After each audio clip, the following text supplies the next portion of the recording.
Hello, crime enthusiasts. Are you ready for another chilling investigation?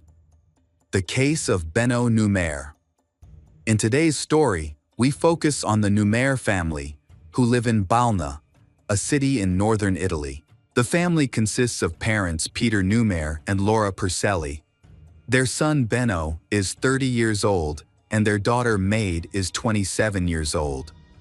Benno is a doctor who has completed his university education and is dedicated to fitness. His father, Peter, is 63 years old, and his mother, Laura, is 68 years old, both retired from teaching at school.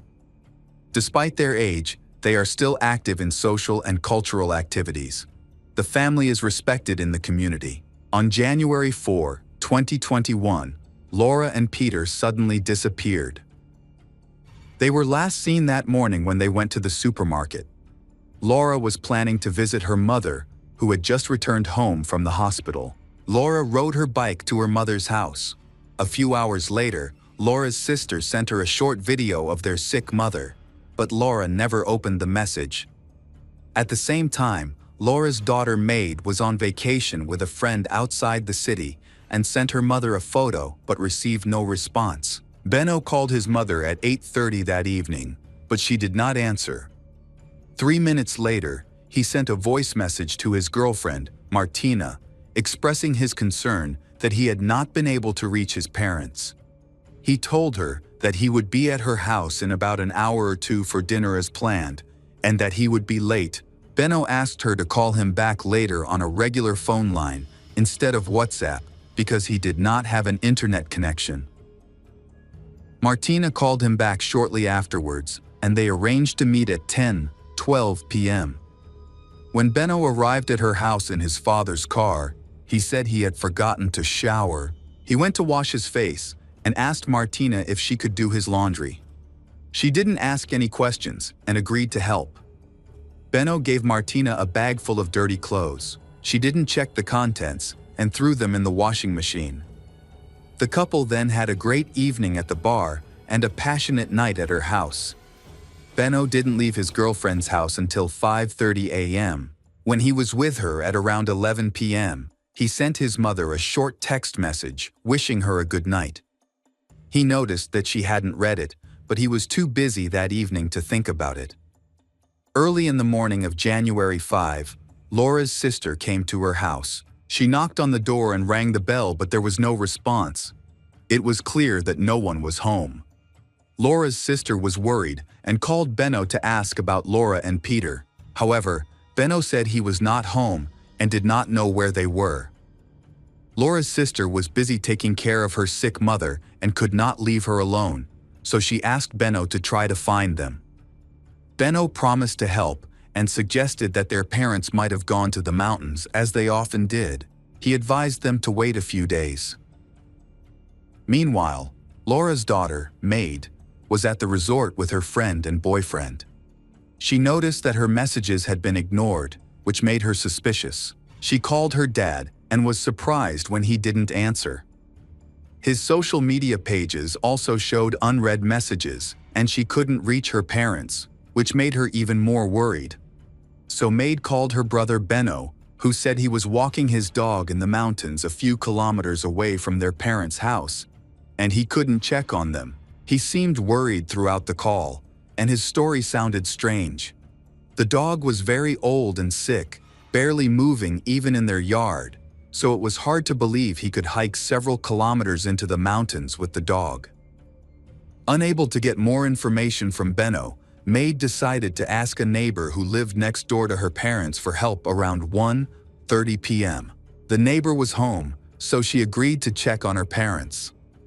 The neighbor knocked on the door, and Benno opened it. At that time, the neighbor was still on the phone with Maid. She immediately recognized her brother's voice and was surprised that he had just refused her request to check on her parents. Benno explained that he had rushed back to his parents' house after walking the dog and was now home. Benno said that their parents were not home and insisted that he did not know where they had gone. Maid called all the hospitals in the city because she had a strong feeling that something was wrong with her parents. Eventually, Maid stopped her outing and returned home. She asked Benno if he knew what had happened to their parents, but he said he did not know. He explained that he had spent the previous day with his girlfriend and had only returned home in the morning when their parents were no longer there. Feeling desperate, Maid decided to contact the police to report her parents missing. At this point, Benno began to discourage her from calling the police. He seemed to be stalling for time, but he suggested another approach that he thought would be more effective. So he contacted a friend who was a police officer for advice on how to handle the situation. Benno's friend suggested contacting a search and rescue service that specialized in mountain rescue, but that didn't help either. In the end, May decided to go to the police himself, regardless of whether Benno supported her decision or not. He eventually agreed, and they went to the police station together. The young man told them about his parents' disappearance and suggested that they might have gone into the mountains. He mentioned that an avalanche had occurred in the area they frequented about a day after they left. He believed that his mother and father might have been buried under the snow. This explanation seemed plausible to the police and became the main focus of the investigation. Laura and Peter were declared missing, and search teams were deployed to the site of the avalanche. Trained dogs were used to search. Despite a thorough search, it took a long time to cover the entire area. The police decided to interview Benno to gather more information. They noticed that he was evasive and increasingly uncomfortable when asked difficult questions, making his behavior seem suspicious. After leaving the office, Benno suddenly displayed a sudden and inexplicable aggression. He attributed this outburst to hunger, fatigue, and stress.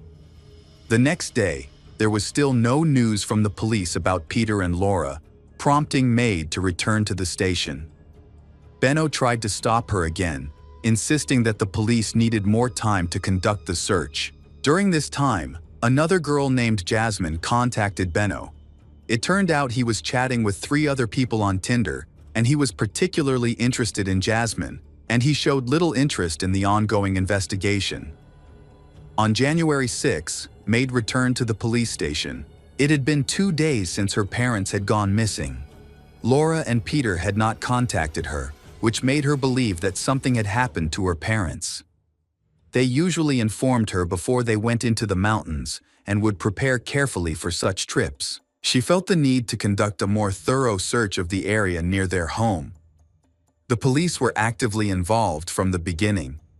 Initially, they focused on the possibility that the couple had gone missing in the mountains. During this time, Benno went to the supermarket with his new girlfriend, Jasmine, where he bought a large amount of hydrogen peroxide, explaining that he needed it to prepare to sell his father's car.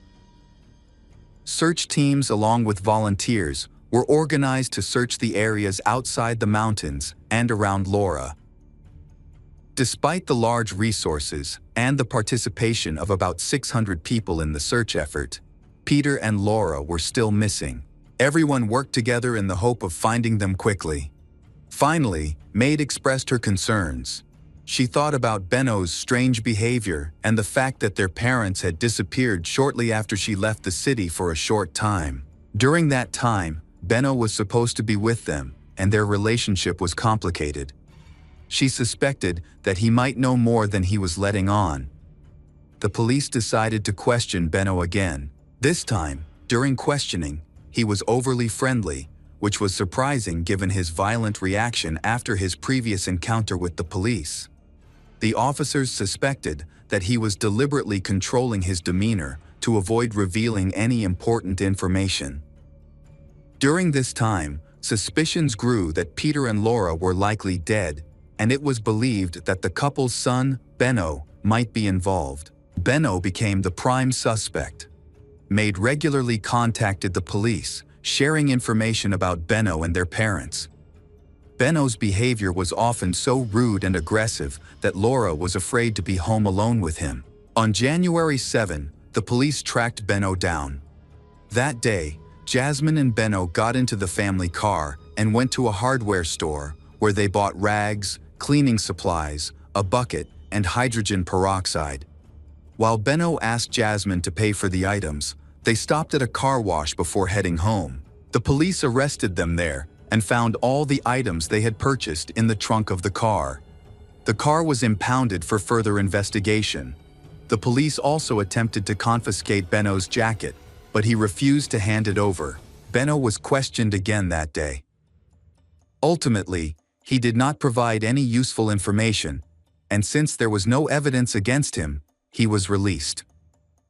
Although the police confiscated the cleaning kit, Benno and Jasmine decided to clean the house. Benno asked her to wear the jacket the police had asked to confiscate. She did not suspect anything and agreed. After a short while, he took the jacket off Jasmine and put it away. Later that day, the police arrested Jasmine, thinking she might be involved in the case. They questioned her for hours about Peter and Laura's disappearance, but could not find any evidence to link her to the crime. Jasmine is later confronted by the Carabinieri police several times during interrogation, including when Benno's jacket is confiscated. Her hair and skin particles are found on the jacket, forcing her to prove her innocence. She explains that she helped Benno clean the house and wore the jacket, but she was unaware of the implications and risk of harm to herself. On January 17, Maid returns to her parents' house and finds Benno there. She decides to voice her suspicions, which leads to an altercation between them. Maid suggests that Benno may be involved in Peter and Laura's disappearance. He becomes hysterical, shaking as he tries to convince her that she is mistaken. He eventually swears that he had nothing to do with it. Despite his assurances, she remains suspicious of Benno, knowing he is a good liar. Benno tries to justify his actions. However, Maid knew about his troubled relationship with their parents and his aggressive nature. He was the only one capable of causing harm to their loved ones. On January 18, Benno was the prime suspect in the case. The police suspected that he had killed his parents and then hidden their bodies. But the police lacked solid evidence. They only found a small blood stain on the car, not enough to confirm the death of his parents. However, the investigation continued. Important information came to light when Benno's phone was confiscated and examined.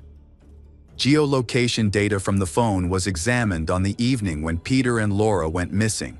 The data showed that Benno had left the city and stopped near the bridge on the Adige River, where he stayed for a considerable amount of time. The police believed that he may have dumped their bodies there. This location became the focus of the search for evidence. On February 6, 2021, a search operation was launched in the Adige River. Police quickly located Laura's body. However, her husband, Peter, had been missing for more than 3 months. He was finally found on April 27, after Laura's body was discovered on the riverbank. A brown stain that looked like blood was found on the bridge over the river. Forensic experts analyzed the sample and confirmed that it was Peter's blood.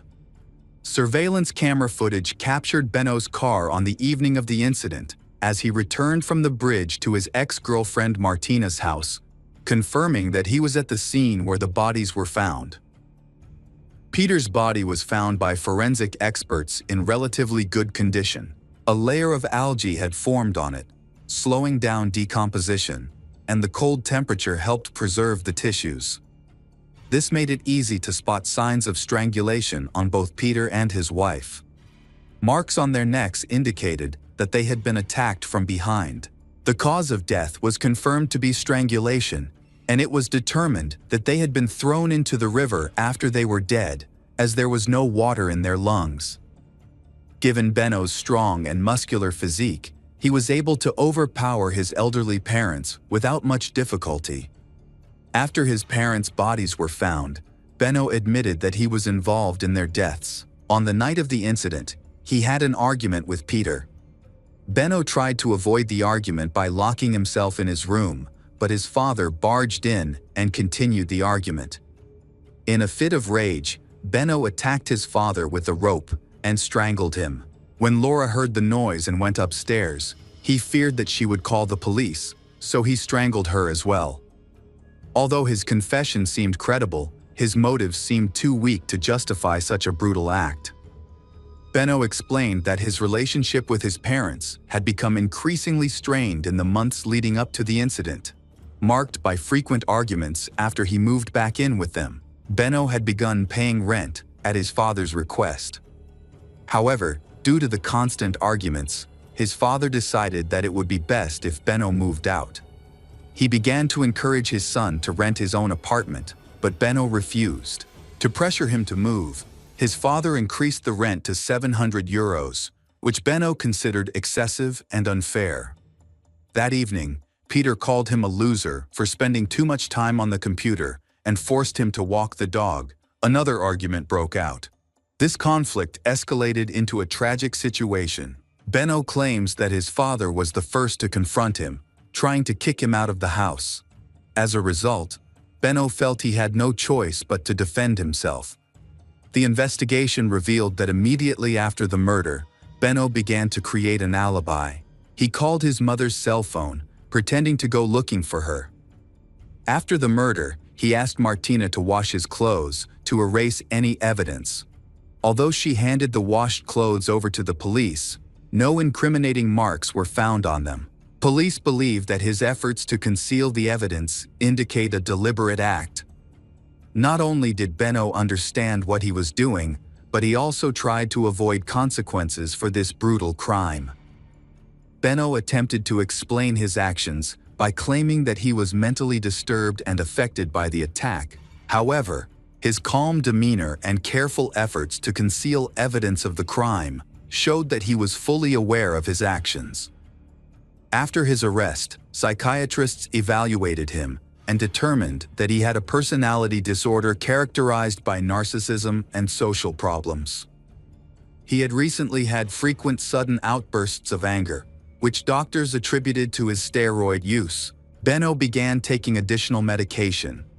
This led to a significant deterioration in his mental state due to hormonal changes, leading to increased aggression and a complete loss of self-control.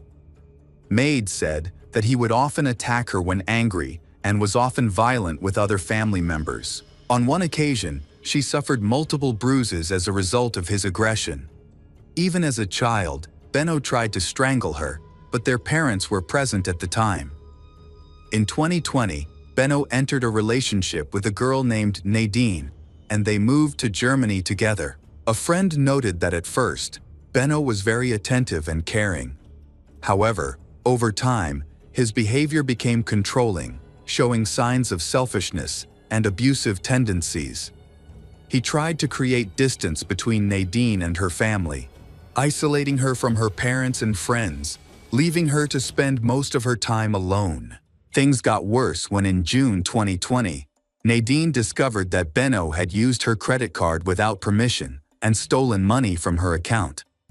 This betrayal prompted Nadine to end the relationship. She called Benno's parents and insisted that they pick up their son from her apartment. His parents had to drive to pick him up. Just a day after their return, Benno made amends with Nadine, promising to pay her back and asking her parents to let him go home to Nadine. While Nadine was at work, he sent her a selfie showing him covered in blood. Benno claimed he had gotten into a fight with a friend named Dean. However, Dean was in another part of town at the time and did not see Benno. Benno sent some of the photos to his mother, Laura, who was concerned. She contacted a friend for advice. The friend suggested that Benno could be dangerous and advised Laura not to go to his apartment alone. Laura suspected that Benno's mental health had deteriorated due to his use of anabolic steroids. Benno was eventually taken away, and it was discovered that he had been self-harming due to hallucinations. After this incident, Nadine decided not to see him again, but he was discharged after only 3 days. During his stay, doctors did not have enough time to carry out all the necessary tests to diagnose his condition. It was suspected that Benno was schizophrenic and his family insisted on further testing, but he refused and began taking medication for schizophrenia. By the time Benno's trial began, he had been diagnosed with acute polymorphic psychotic disorder rather than schizophrenia. This misdiagnosis meant that he was taking the wrong medication, which likely worsened his mental condition. While on steroids, he was taking a dangerous cocktail of drugs that affected his behavior. Immediately before the murder, Benno was released from the psychiatric hospital and returned home. During this time, his mother became extremely concerned for his safety. She hid all the knives in the house and locked the doors at night. She believed that as long as she did not provoke him, everything would be fine, so she tried to avoid arguments and limit her interactions with him. Unfortunately, this did not protect her from a tragic end. On November 19, 2022, Benno Numer was sentenced to life in prison. However, his lawyer quickly appealed the decision, arguing that Benno was insane due to a combination of negative factors that worsened his mental condition. To support the defense's claims, several independent medical assessments were conducted, which found him mentally stable. The prosecution pointed out that Benno acted deliberately, as he tried to create an alibi and conceal his actions. Just minutes after the murder, he called his girlfriend, pretending to be worried about his parents' absence. He ruthlessly deceived those around him, sending messages to his deceased mother, deceiving his sister and neighbors, all to escape justice. After the retrial, Benno's life sentence was upheld and remains in effect. The murders of Peter and Laura received considerable media attention in Italy and caused widespread public fear. Welcome back, mystery lovers. Today's case is going to keep you on the edge of your seat. The case of Diogo Goncalves. Diogo Goncalves, born in 1999 in the city of Albura, Portugal, is an only child in a poor but hardworking family. His family made a living mainly from the unstable tourism industry. His parents always considered Diogo a good son. Those who knew him described Diogo as kind, responsible, hardworking, reliable, and very friendly. He enjoyed making friends and was close to his family. Diogo attended high school in his hometown. After graduating, he began studying computer science. To pay for his studies and living expenses, Diogo applied for a job at McDonald's in 2015, at the age of 16. When he was 17, his life suddenly took a major turn when his father suffered a stroke and fell into a vegetative state. That same year, while Diogo and his mother were trying to cope with his father's difficult situation, another tragedy occurred. Diogo's mother, who had always supported him in his studies and upbringing, was involved in a traffic accident. While she was on her way to work at the shopping mall where she worked as a cleaner, a car hit her, dragging her for several meters and causing her to die from her injuries. Although the driver fled, the police identified him and brought him to court. While Diogo awaited the verdict on the perpetrator of his mother's death, he had to move to a medical facility to receive the necessary care. His aunt, concerned about Diogo's situation, invited him to live with her, but the two had a serious disagreement. After a few weeks, they could no longer live together. Diogo told a friend about his situation, and the friend's parents offered him a room in their house in the Albufeira neighborhood. Here, Diogo was close to friends and people who helped him feel at home.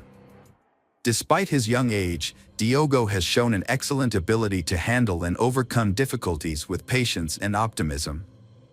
In 2017, at the age of 18, Diogo graduated with a degree in computer technology and completed a 6-month internship at Villa Vita Park, a top 5-star hotel. Diogo's abilities impressed the directors, and they offered him a job at the hotel as a technician.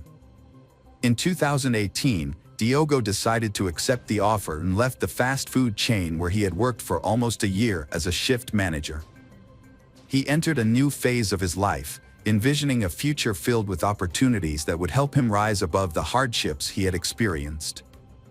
After working at the company for a while and contemplating brighter days, he decided to buy a car. Diogo got along well with his colleagues, especially a girl he had a crush on, Maria Malvero, a 19-year-old hotel security guard. Maria Malvero was born into a normal family and, like Diogo, has gone through many hardships. Her mother suffered from mental illness, and her father left when she was very young, leaving her never to see him again. Maria, who works in security, became interested in martial arts and started practicing karate. She dreamed of becoming a police officer but was rejected by the academy because of her tattoos. This frustrated her, and she decided to join the Seer Info training course, which specializes in training security guards for the private security sector. Diogo has feelings for Maria and has expressed them openly to her from the beginning, but she does not reciprocate and maintains a cold attitude. Diogo is very fond of Maria, so much so that he turns down an attractive job at the Sheraton hotel chain in Lisbon just because he does not want to be away from her. He often brings her meals while she is on duty. Over time, Diogo and Maria became close, and people around them saw them as a couple, although there was no romantic relationship between them. Maria told Diogo that she did not want a relationship with him because she had just gotten out of a toxic relationship with a naval officer. However, she kept in touch with Diogo, causing him to harbor hopes of a future with her. Diogo did not give up hope and always tried to be close to her and please her. One day, Diogo was devastated when he accidentally saw a video on social media of Maria kissing another girl. Diogo was upset because he thought she should have told him that she didn't like boys, which was why they would never be together. Diogo's best friend, Fabio, tried to reassure him by saying that girls sometimes do that, but Diogo didn't believe him and insisted that Maria had lied to him, which was why she refused to be with him. Despite his disappointment, Diogo and Maria remained friends, and Maria continued to accept his gifts and invitations to dates. Diogo tried to take her home several times, but she always told him that her roommate had a jealous boyfriend and she didn't want to let another man into her apartment. Time passed, and in December 2019, Diogo was informed that he would finally receive compensation for his mother's death, which had occurred 3 years earlier. After receiving the sum of 70,000 euros, the young man decided it was time to buy a house so that he would no longer have to pay rent. Diogo shared the news of his mother's insurance money with Maria. A few weeks later, Maria decided to quit her job at the hotel. She said that she could no longer bear the comments of her colleagues about her alleged relationship with Diogo. Maria also justified it by saying that she wanted to spend more time with her mother, who needed more attention because of her mental illness. At that time, Diogo had no reason to doubt Maria's words. However, later events showed that her decision to quit her job at the hotel was for darker reasons, and that is when the third character in the story, Mariana, 20, appears. She works as a nurse at the hospital and has a stable relationship with Maria. Maria and Mariana live together at Mariana's parents' house, as they are not yet financially stable enough to have their own house where they can enjoy their relationship. This is exactly Maria's plan when she learns about the large amount of money that Diogo will receive. From that moment on, Maria begins to get closer to Diogo. It turns out that Maria has shared information with Mariana, and together they decide to trick Diogo into gaining access to his bank account data and steal the money he received. The problem arises when one day, after being rejected by Maria several times, Maria suddenly tells Diogo that she wants to spend a romantic evening with him. This was truly a gift for Diogo. He couldn't believe his ears. After waiting so long, the thought of being with the girl he loved made him extremely happy. The meeting was set for Friday evening, March 20th, 2020. Diogo was delighted and had no idea why the girl suddenly changed her mind. As soon as Diogo entered, Mariana gave him the orange juice she had brought herself, but the drink contained an unexpected ingredient, 3 ampoules of diazepam, a central nervous system drug with anti-anxiety and sedative effects. Mariana was the one who suggested using this substance, having stolen the drug from the hospital where she worked. Mariana's plan was to anesthetize Diogo, access his bank information, and possibly manipulate his fingers to bypass the phone lock. Mariana is said to have waited in a car outside the house while her friend carried out the plan. She even texted Maria several times to see if the drug was working, as it took longer than she had anticipated. The situation inside the house became increasingly tense. Diogo did not understand what was happening and began to get anxious. Maria then tried to calm him down by promising to dance erotically, but first, she had to tie him to a table. After being in that position for a few minutes, Diogo panicked and asked Maria to let him go, but she became aggressive and began to beat Diogo. Using her martial arts skills, Maria overpowered Diogo, knocked him to the floor, and wrapped her arms around his neck, preventing him from breathing. According to Mariana, Maria then told her to go inside the apartment, and when she entered, she found Diogo lying on the floor. Mariana asked Maria what happened and criticized her for going off plan. The original plan was just to steal the key and take his money. When Diogo was unresponsive, Mariana performed CPR. However, when he regained consciousness, he became very agitated and tried to attack Mariana. In response to Diogo's reaction, Maria overpowered him by grabbing him from behind, throwing him to the floor, and strangling him again. Diogo lost his life at the hands of the girl he loved. His body was found in Maria and Mariana's living room, and soon after, they began their evil plan. They cut off his thumb and index finger to unlock his phone, log into the mobile payment app, and transfer money. This process lasted for several days due to the daily transaction limit at that time. Since Diogo was scheduled to go to work the next day, Maria and Mariana devised a plan to prevent Diogo's co-workers from discovering his absence. Maria and Mariana impersonated Diogo to text one of his co-workers. The colleague received a message from Diogo's number, saying that he would not be able to come to work and needed a replacement. However, this message seemed like an unannounced absence, which was unlike Diogo, who did not like to change shifts, so the message felt strange to the colleague. The colleague then asked Diogo if there was a problem and was told that everything was fine. The conversation with the hotel staff and people close to Diogo continued throughout Friday and part of Saturday, but these messages were increasingly uncharacteristic of him. On Saturday morning, Diogo's boss received a text message saying that he would not be returning to work because he had met a French woman and was moving in with her. This story seemed very strange to the boss because Diogo was a responsible person and would never quit his job so suddenly. In search of answers, the boss started calling Diogo, but he did not answer.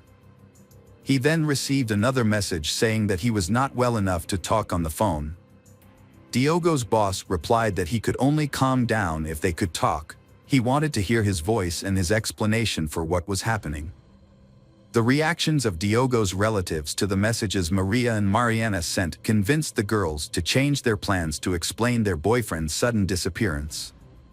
They decided to make it seem as if Diogo had decided to end his life and planned to dismember his body to get rid of the evidence. Maria later claimed that they were inspired by the TV show Dexter, about a forensic scientist who kills criminals and evades justice by removing traces of his crimes by dismembering his victims. After carrying out their evil plot, they stuffed Diogo's body into a trash bag and put it in the trunk of their car. They went to an ATM and shopped at a mall, where their hugs and laughter were captured on security cameras. They then went to a resident's house to begin dismembering the victim. Finally, Maria and Mariana placed Diogo's body in a black bag and put the rest of the body in a container. Meanwhile, at Mariana's parents' house, Diogo's friends launched a campaign to report him missing and contacted the authorities. They had to wait the required 48 hours to officially declare him missing. Maria and Mariana then left the house. Maria drove Diogo's car to the cliffs near the San Vicente Lighthouse in Cabo. Mariana followed Maria in her car. At around 2 p.m. that same day, Mariana threw Diogo's body off the cliff. She then left Diogo's car nearby. They thought that this way they could make it look like Diogo had committed suicide. Maria had no idea that instead of falling into the sea, the body would get stuck on a rock. They then left together in Mariana's car. They drove about 7 kilometers in 12 minutes to the Inferno Dago waterfall in the town of Tavira, where they threw Diogo's remains into the water. Shortly thereafter, Diogo's car was discovered in a parking lot near the Cabo de São Vicente lighthouse. According to multiple sources, 2 laptops were found in the car. Police were called to the scene and conducted a search on both land and sea. As a result, the body of a young man was discovered, partially covered by a black trash bag. At the same time, at another location on the coast, a French couple was stunned to discover Diogo's head. Diogo's hands and feet were also found after a thorough police search. Investigators said the circumstances of Diogo's death were strange. He was brutally murdered despite being a quiet person who did not associate with people of questionable reputation. Investigators could not find any hostile forces against Diogo. The police continued to investigate and soon discovered that Diogo had received a large inheritance after the death of his mother. Through the wire transfer investigation, they discovered that a large sum of money had been transferred from Diogo's account to Maria. Detectives tracked down Maria to find out why Diogo's money had ended up in her hands. Maria tried to convince the police that she had killed Diogo because he had abused her. Maria claimed that was the reason she had left the hotel before the incident. However, when police examined text messages between the victim and Maria, they found this was not true. Maria said that she and Diogo had become close after she left her job. During her first meeting with the police, Maria claimed that she was the only person responsible for planning and carrying out the shooting. Maria insisted that Mariana had nothing to do with the crime. However, Mariana's testimony contradicted Maria's. Mariana explained that Maria said she wanted to rob Diogo of his money and intended to kill him. Mariana said Maria wanted to make him suffer so that he would give her his bank account password. The evidence gathered by investigators was enough to convict Maria and Mariana. Detectives had Diogo's phone records, cell phone records, and ATM surveillance video. Maria and Mariana were arrested on April 1, 2020, and appeared in court in June of that year. The judge followed Maria's account of the events, and Maria pleaded guilty while repeatedly denying Mariana's involvement in the case. She said Diogo's body had been in a suitcase in a car parked in the garage for 2 days, and that's where the remains were dismembered. The judge then asked Mariana where she was when Diogo's body was dismembered. It was notable that the joints of the body were separated with great precision. All eyes in the courtroom were on Mariana, who was also a longtime nurse. Mariana answered all the questions and said that everyone knew she worked at the hospital, so they suspected that she was the one who dismembered the body. She further explained that using the internet, the matter could be cleared up. The judge ordered Maria and Mariana to be detained because this was a serious crime under the law. The crime was committed in a cold, calculated, reckless, and extremely cruel manner. A few months later, the trial took place on February 24, 2021. In her testimony at the trial on February 26, 2021, Maria stated that she initially sought revenge on Diogo for his violent behavior but did not intend to kill him. She admitted that her goal was to humiliate him. Maria also confirmed that her friend had no connection with Diogo and did not know about the murder. Maria argued that her actions were not motivated by Diogo's money. In addition, Maria and Mariana attended the trial together but avoided looking at each other. It was rumored that after their arrest and imprisonment, they ended their relationship. On April 27, 2021, the court delivered its verdict. Maria was found guilty of aggravated murder, complicity in indignity to a corpse, robbery, unlawful access, fraud, carjacking, and illegal possession of a weapon. She was sentenced to 25 years in prison and ordered to pay €265,000 in compensation to Diogo's father. Mariana was acquitted of murder but convicted of desecration of a corpse, complicity, and fraud.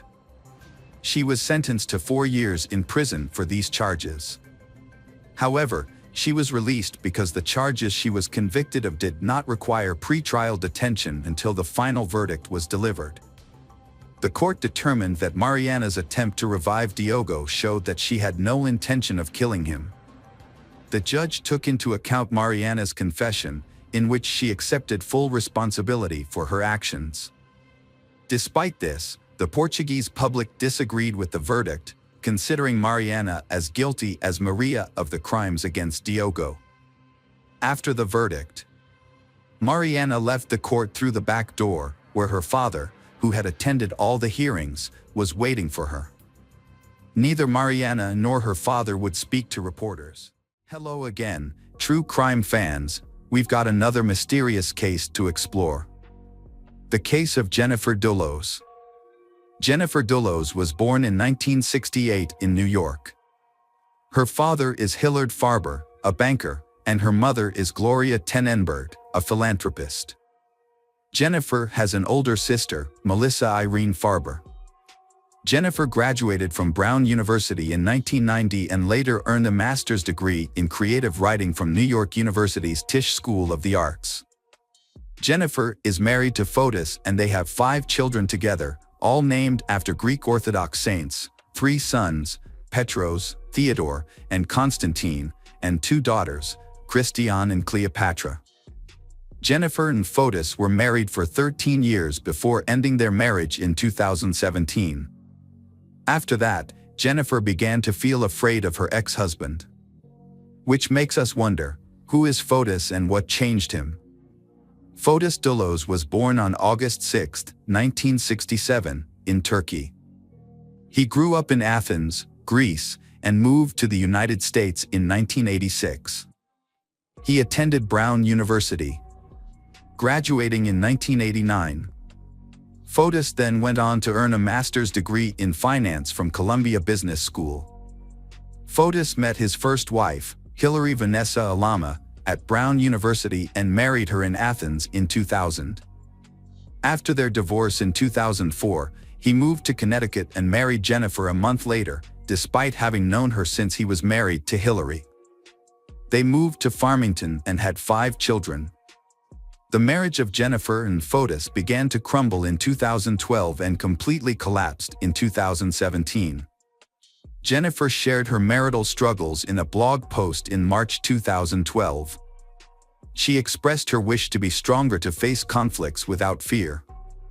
In 2017, Jennifer decided to file for divorce. The reason was that Fotis had an affair with Michelle Troconis, a Venezuelan colleague. Jennifer also requested custody of the 5 children, but the court only granted joint custody. Jennifer feared for her safety and that of her children. She accused Fotis of unsafe behavior, bullying, intimidation, and excessive control. She recounted an incident with Fotis on June 3, 2017. When Fotis learned that she had made plans for the children on Saturday morning, he became angry and lost control. Jennifer said Fotis became angry and agitated, causing her to run upstairs to get away from him. However, Fotis chased her upstairs. Despite Jennifer locking and bolting the door, Fotis continued to verbally and physically abuse and threaten her, leaving her feeling trapped and helpless. Jennifer felt unsafe around her husband. When she decided to file for divorce, the situation became even more dangerous. In an interview, Jennifer shared that she was very afraid of Fotis. She realized that her desire for a divorce had deeply angered Fotis, and she feared that he might retaliate by causing her harm. Jennifer revealed that when she filed for divorce in May 2017, Fotis threatened to kidnap and harm their children if she did not accept his divorce terms. Fotis even purchased a gun that year. In 2018, Jennifer filed for emergency custody of the children. During the trial, the court found that Fotis had violated multiple court orders. Finally, Jennifer was awarded primary custody of the children. Fotis was only allowed supervised visits and phone calls were monitored. Jennifer and the children moved to a rented house in New Canaan, 70 miles from Fotis's home. Fotis was devastated by Jennifer's allegations. In an email to her in 2017, he expressed concern for the children's well-being. He realized that the children needed both parents, not just one.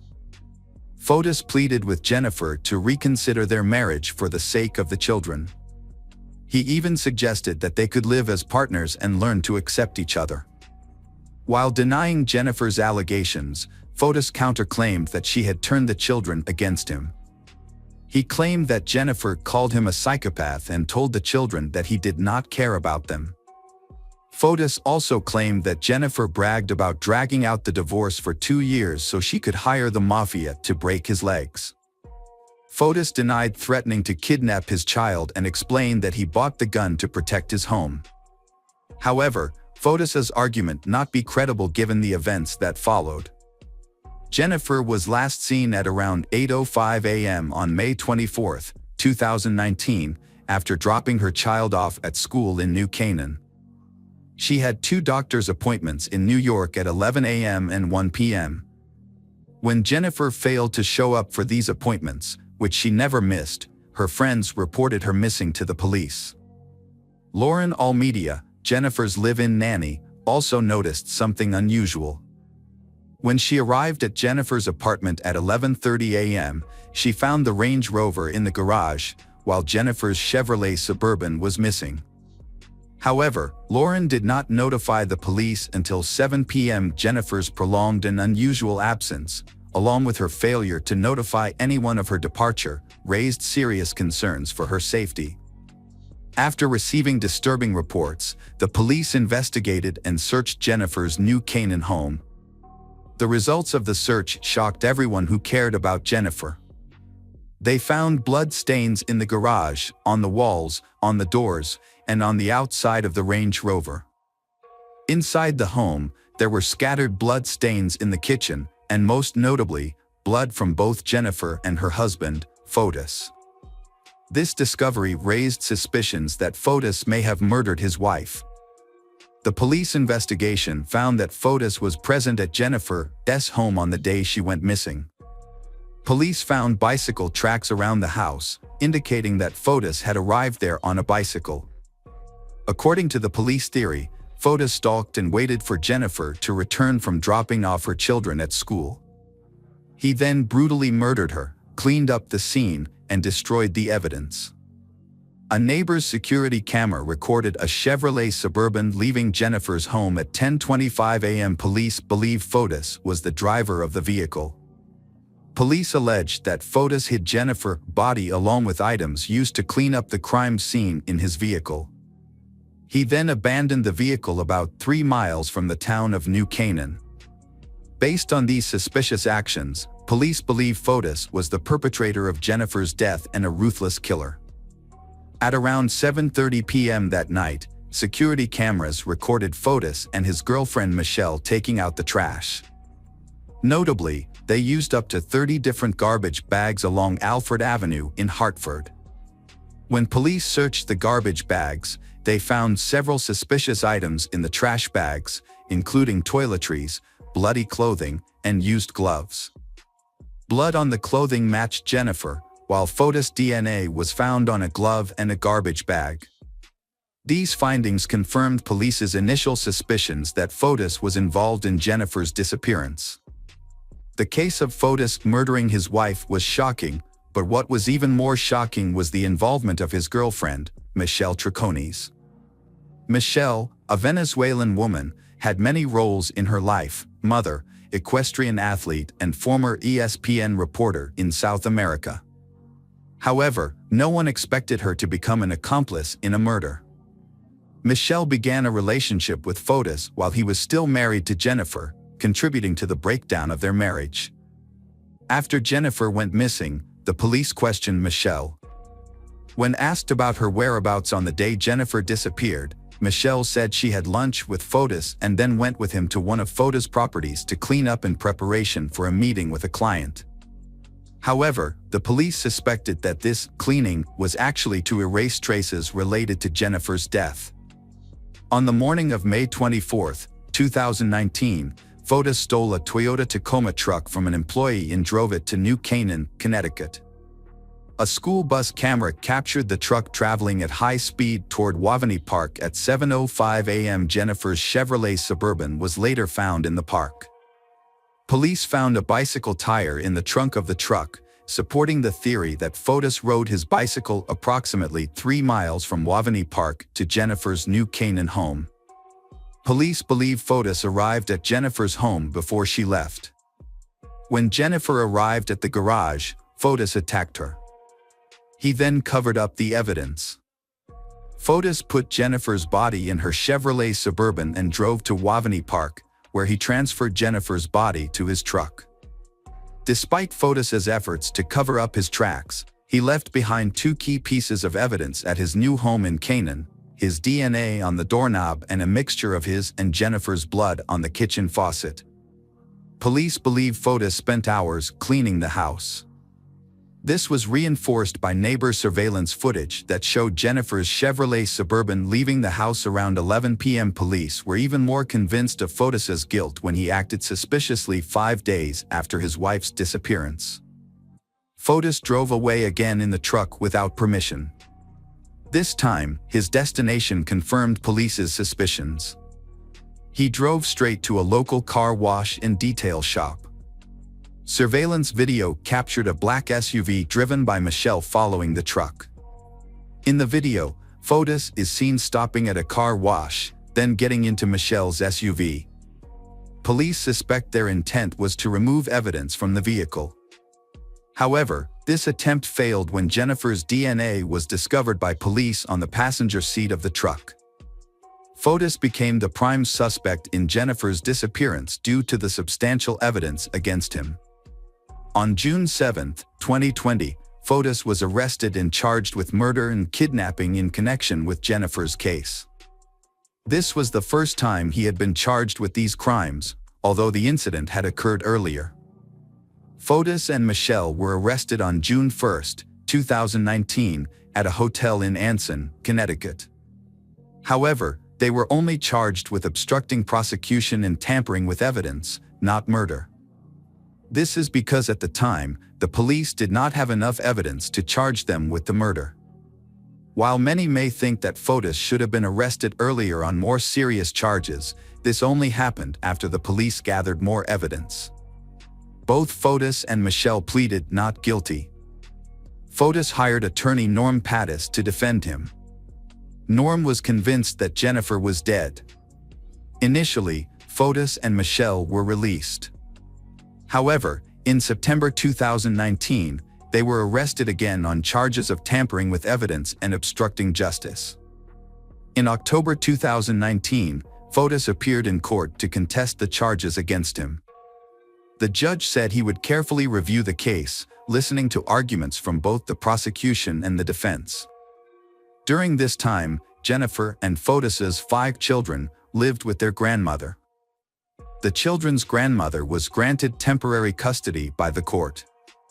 In January 2020, Fotis was arrested and charged with murdering his ex-wife in a Waterloo courtroom. At the same time, his girlfriend, Michelle, was also arrested for attempted murder. After his arrest, Michelle distanced herself from Fotis. In an interview, she admitted that she had made a big mistake in trusting Fotis. Before the incident, Michelle reportedly moved out of Fotis' $5 million home in Farmington with her daughter. Kent Douglas Mawhinney, a former lawyer and friend of Fotis, was also arrested and charged with attempted murder. Police aggressively arrested him. They believe Kent helped Fotis and Michelle create an alibi for the morning of Jennifer's disappearance. During the same period, Kent also faced charges of rape against his wife.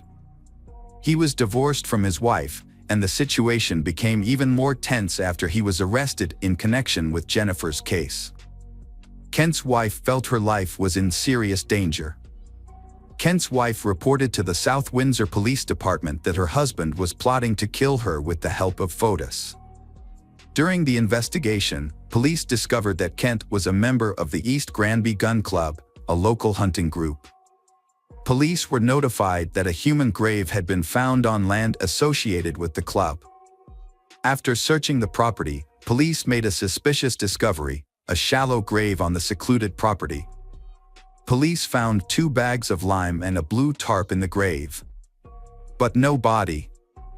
They suspect that someone had dug up the grave. Although the suspects have been arrested, Jennifer's body has not been found. Her family is devastated. Although justice is imminent for their daughter, they acknowledge that arresting Jennifer's killer will not bring her back, so the family's grief will never be completely gone. Fotis was set on $6 million bail on January 8, 2020.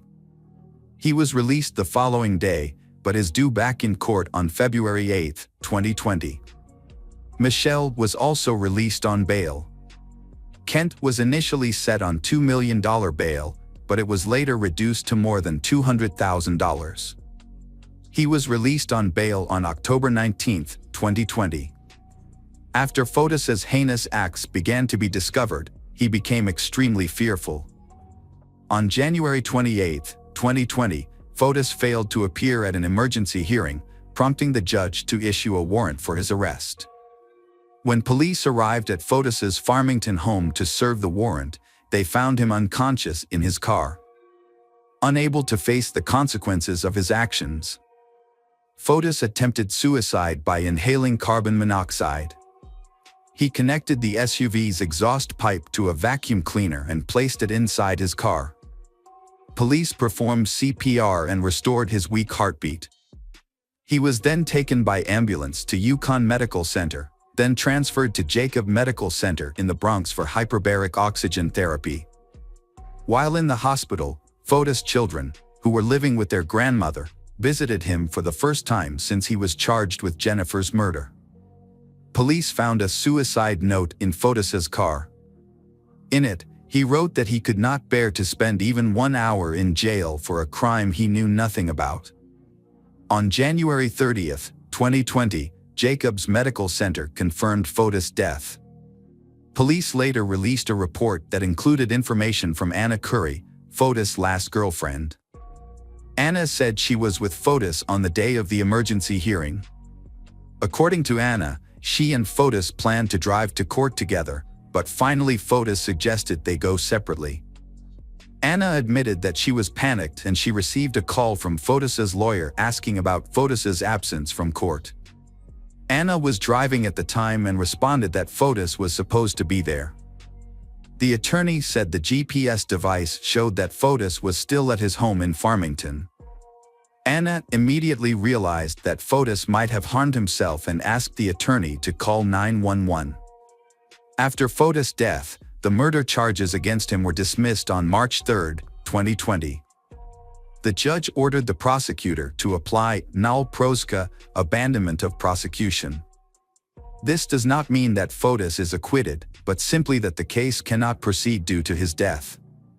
Abandonment of prosecution acknowledges this fact, but gives the prosecutor 1 year to reopen the case if he wishes. Otherwise, the case will be dismissed permanently. During the hearing, Fotis' attorney Norm Pattis wanted to clear his client's name. He claimed that Fotis was framed and argued that the framer had dumped bloody clothes and incriminating evidence in front of Fotis's house. Norm explained that if Fotis was the perpetrator, he would not have accidentally dumped these items, leading to the police discovering them on surveillance cameras. Norm asked for the Fotis estate to be substituted as a defendant, but the request was not considered. Michelle is under house arrest after being charged with conspiracy to murder Jennifer. Michelle's attorney, John Sean, admitted in an interview that his client's case has not progressed. Michelle was scheduled to appear in court on August 6, 2020, while Kent Douglas Mamony was scheduled to appear in court on June 2, 2020. Both have pleaded not guilty to the charges. In an interview, Michelle responded to those who judge her without knowing her well. She admitted that she can be wrong about others, but she cannot say whether Fotis killed his wife. However, she believes that believing Fotis was a waste of time, and this has been proven true. For years after Jennifer went missing, she has still not been found. Police searched for her body in several locations over the years. In 2019, they began searching Wavani Park, 3 miles from New Canaan.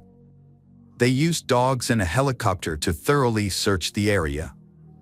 The search for Jennifer expanded beyond the initial area, including New York City, where the family owned property. After a thorough search there, police turned their attention to central Connecticut. In Hartford, police discovered surveillance footage showing Fotis dumping trash bags in various dumpsters around the city.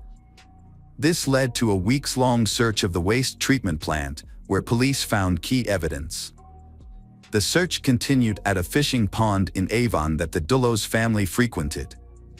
Police also searched properties owned by Jennifer's husband's company in central Connecticut, with an estimated 3,000 acres searched. However, despite extensive search efforts, Jennifer has not been found. In August 2021, the investigation led police to a Farmington home on Mountain Spring Road that was associated with Jennifer's husband. Police decided to search the home to follow up on previous leads.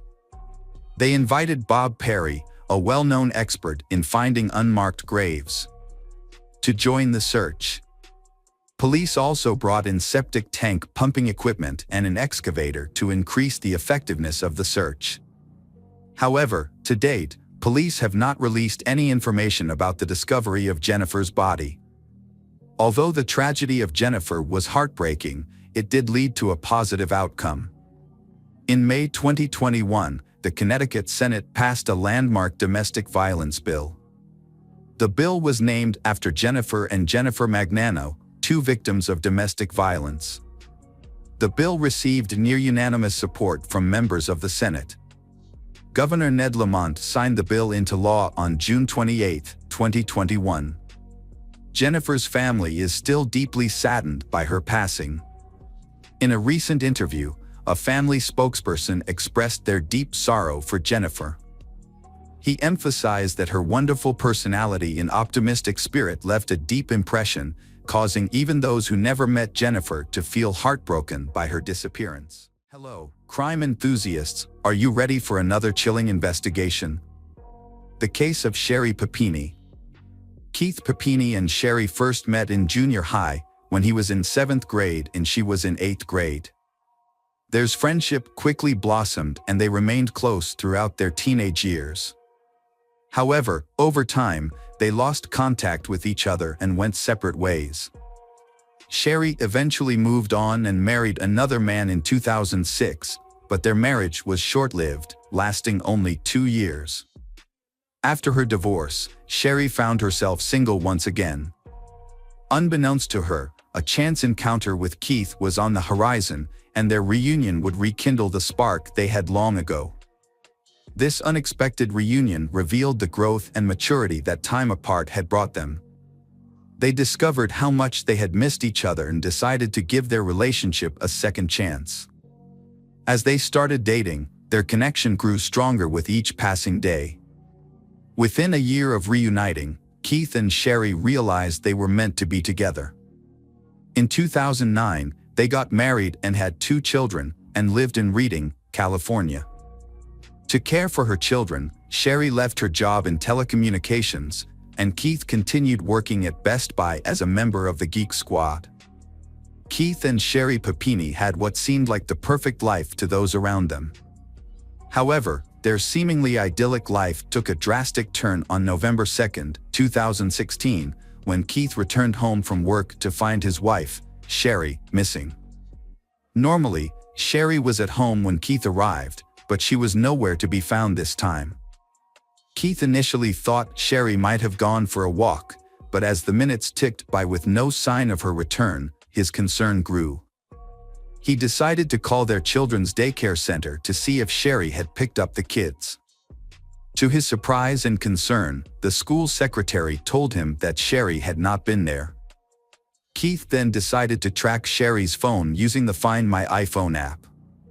The app showed that her phone was located at the end of their driveway. Keith immediately ran outside and began searching. To his dismay, he found Sherry's phone lying on the ground, along with her headphones. What's more, he discovered strands of hair tangled in the headphones. Distraught, Keith quickly contacted the Shasta County Sheriff's Office. The sheriff's office acted quickly and treated Sherry's disappearance as a serious matter from the very beginning, they bringing in the FBI to assist with the investigation. Keith is determined to find his wife and bring her home safely. To achieve this, he has asked for the public's assistance. Keith contacted the media to help spread the word about Sherry's disappearance, they sharing her story by covering every detail of her case. As a result, the public became deeply interested in Sherry's disappearance, largely due to her striking appearance and the seemingly ideal life she led. As the story gained media attention, the Shasta County Sheriff's Office started receiving numerous tips from the public. However, these information do not assist in finding Sherry. In their investigation, police examined Sherry's phone for clues. Upon reviewing the phone's contents, investigators found a heated text message exchange between Sherry and Keith from a few months earlier. This discovery raised suspicions about Keith's involvement in Sherry's disappearance. Despite these concerns, Keith cooperated with the police investigation and even volunteered to take a polygraph test to clear his name. The test results showed that Keith was telling the truth. Aside from the text message exchange between Keith and Sherry, investigators found several messages on Sherry's phone from men using fake female names. Further examination suggested that Sherry was preparing to leave Keith. On November 10, 2016, the police located one of these men and questioned him about Sherry's location. He reported meeting Sherry 5 years prior at a restaurant during a work event. Although he claimed to have no knowledge of her whereabouts, he did offer some insight into her marriage to Keith. He shared that she had confided in him about her fear of her husband, Keith, due to his violent behavior. He claimed Keith often confined Sherry to their home. The police opened an investigation into Keith's behavior to verify these allegations. However, after questioning friends and neighbors, they found no concrete evidence supporting Keith's portrayal as a violent person. Friends of the couple shared a different perspective. They described Sherry as attention-seeking and has a tendency to overreact.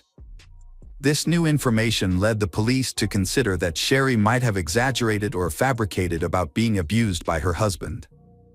On Thanksgiving morning, just days after Sherry went missing, police received a call for help at 4:32 a.m. The caller reported a woman on the side of I-5 who seemed to need assistance. Officers quickly are present to the scene and found a woman bound by chains and zip ties. Due to her disheveled state, it took a moment for them to identify the woman as Sherry. The officers were relieved to find Sherry alive. They carefully removed her chains and zip ties to ensure her safety. After her release, the officers took Sherry to the hospital for medical attention. It was at the hospital that the full extent of Sherry's ordeal became clear. She had multiple bruises, her hair had been cut short, and she had a burn mark on her arm. Additionally, she had a severe rash and had lost a significant amount of weight, dropping to just 87 pounds. Sherry was interviewed at Woodland Memorial Hospital while recovering, but she was too distraught to share any details without her husband present. Her husband, Keith, was allowed to stay with her during the interview. According to Sherry, she was jogging when a dark-colored SUV approached. The vehicle was driven by 2 women. The older woman, who had a gun, got out of the car and approached Sherry, while the younger woman stayed in the vehicle. Sherry stated she was forced into the SUV. Before getting in, Sherry left her phone, headphones, and some of her hair behind in the driveway. She intentionally left clues for Keith in case anything went wrong. During the journey in the SUV, Sherry said she drifted in and out of sleep, making it difficult to keep track of time. The women also covered Sherry's face, preventing her from seeing the direction or location she was being taken. Sherry reported that her captors, 2 women, told her that she was taken because a man wanted to buy her. However, the women did not provide any information about the man's identity or his location.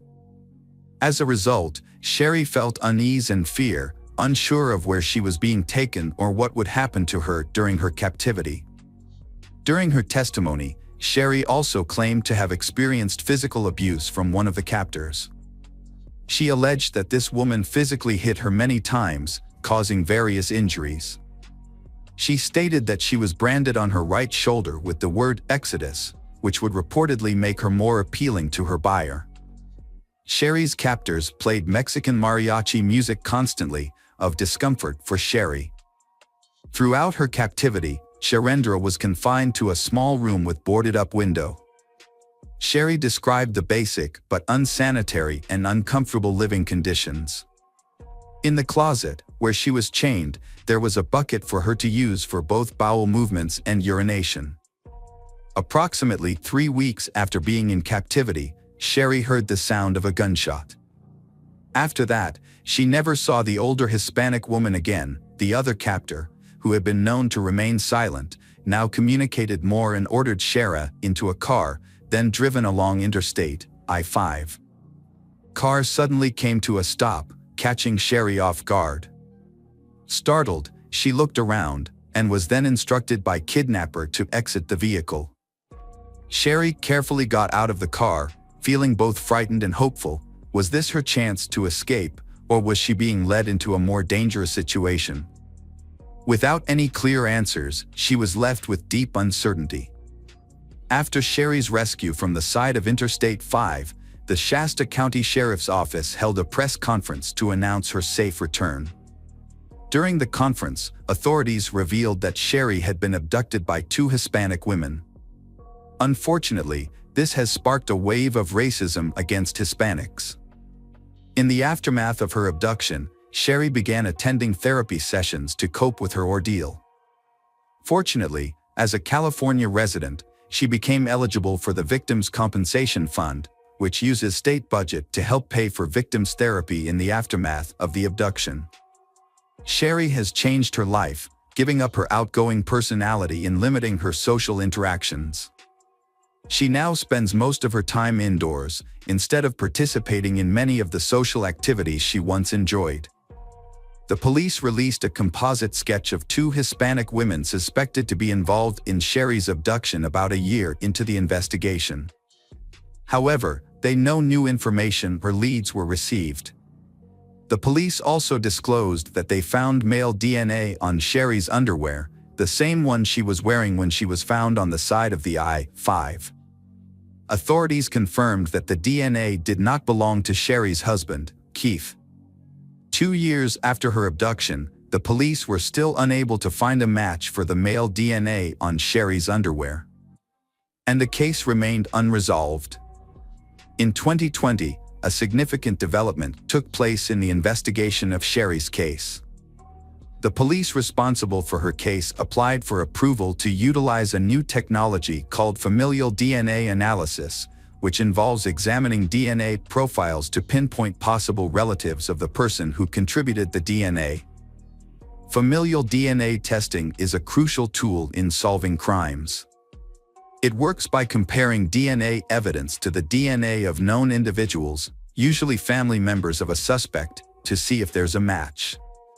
To aid in the investigation, researchers use genetic markers shared among relatives to narrow down the pool of suspects. In the Sherry Papini case, the police have found new clues when they matched male DNA found on her underwear to family member James Reyes, Sherry's ex-boyfriend. This unexpected result led to numerous questions and changed the direction of the investigation. As a result, the police began to suspect Sherry's ex-boyfriend of being involved in her abduction. To investigate further, the police collected a soda bottle from James's trash and sent it to the forensic lab for DNA analysis in June 2020. The lab then compared the DNA from the soda bottle to the DNA sample found on Sherry's underwear. 1 month later, the lab confirmed that James Reyes was a match to the DNA sample discovered on Sherry's panties the day she was found. The police interviewed James at his home in Costa Mesa, California, about the disappearance of his former girlfriend, Sherry. James stated that he had dated Sherry about 10 years ago and last saw her a year after their breakup. When asked if he was involved in her kidnapping, James initially denied any involvement. However, as the interview progressed, James revealed that he was still close friends with Sherry. He said he was involved in Sherry's disappearance but didn't kidnap her. Instead, he just helped her. According to James, Sherry had contacted him about escaping her abusive husband, Keith. To help her, James arranged for a car, which was rented by one of his friends on November 2, 2016. James used that vehicle to pick up Sherry the next day. Sherry stayed in the back seat of the car during the long drive to James' house in Costa Mesa, lying down the entire time. Once they arrived, Sherry isolated herself in the bedroom for the remainder of her stay. James continued with his daily routine, while Sherry occasionally helped out by cleaning and cooking. During her stay, Sherry started dieting to lose weight. She also asked James to help her harm herself on purpose. Her requests included creating bruises by hitting herself. Sherry asked James to hit her knee with a hockey puck. At first, James was hesitant, but he eventually agreed to her requests. Furthermore, James stated that Sherry asked him to brand the word Exodus onto her right shoulder using a wood-burning tool from Hobby Lobby. James admitted to complying with this request as well. Eventually, Sherry informed James that she had decided to leave his house. Before departing, she requested that James obtain chains and zip ties. Sherry then instructed James drove her back to Redding, California. During the drive, Sherry ordered James to pull over, and he complied. She immediately exited the vehicle, and James drove away. When questioned by the police, James claimed he had no knowledge of the incident Sherry described, involving 2 Hispanic women. However, when the police visited James's house, they were startled by what they found. The layout of several rooms matched the descriptions Sherry had provided, including James' bedroom and closet, which exactly matched a drawing Sherry had created for the police. Several days later, the police met with Sherry and Keith at the police station. During the interview, the police had evidence that suggested Sherry had faked her own kidnapping, and they were prepared to confront her about it. Before revealing the truth, they asked Sherry if she wanted her husband Keith to leave the room.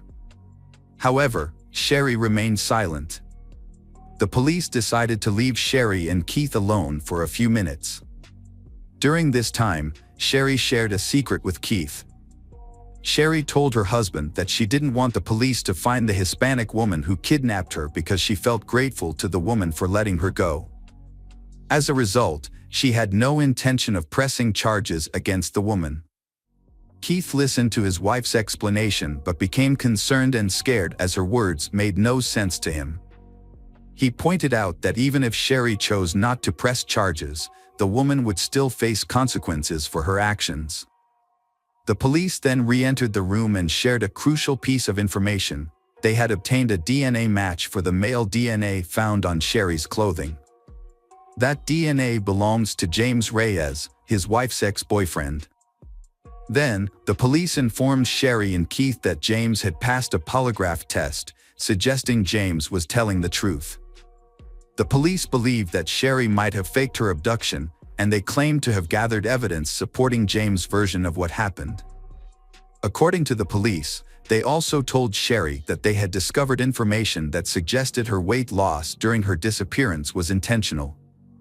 Additionally, they believed the rash on her arms could have been caused by the cleaning products she used at James's home.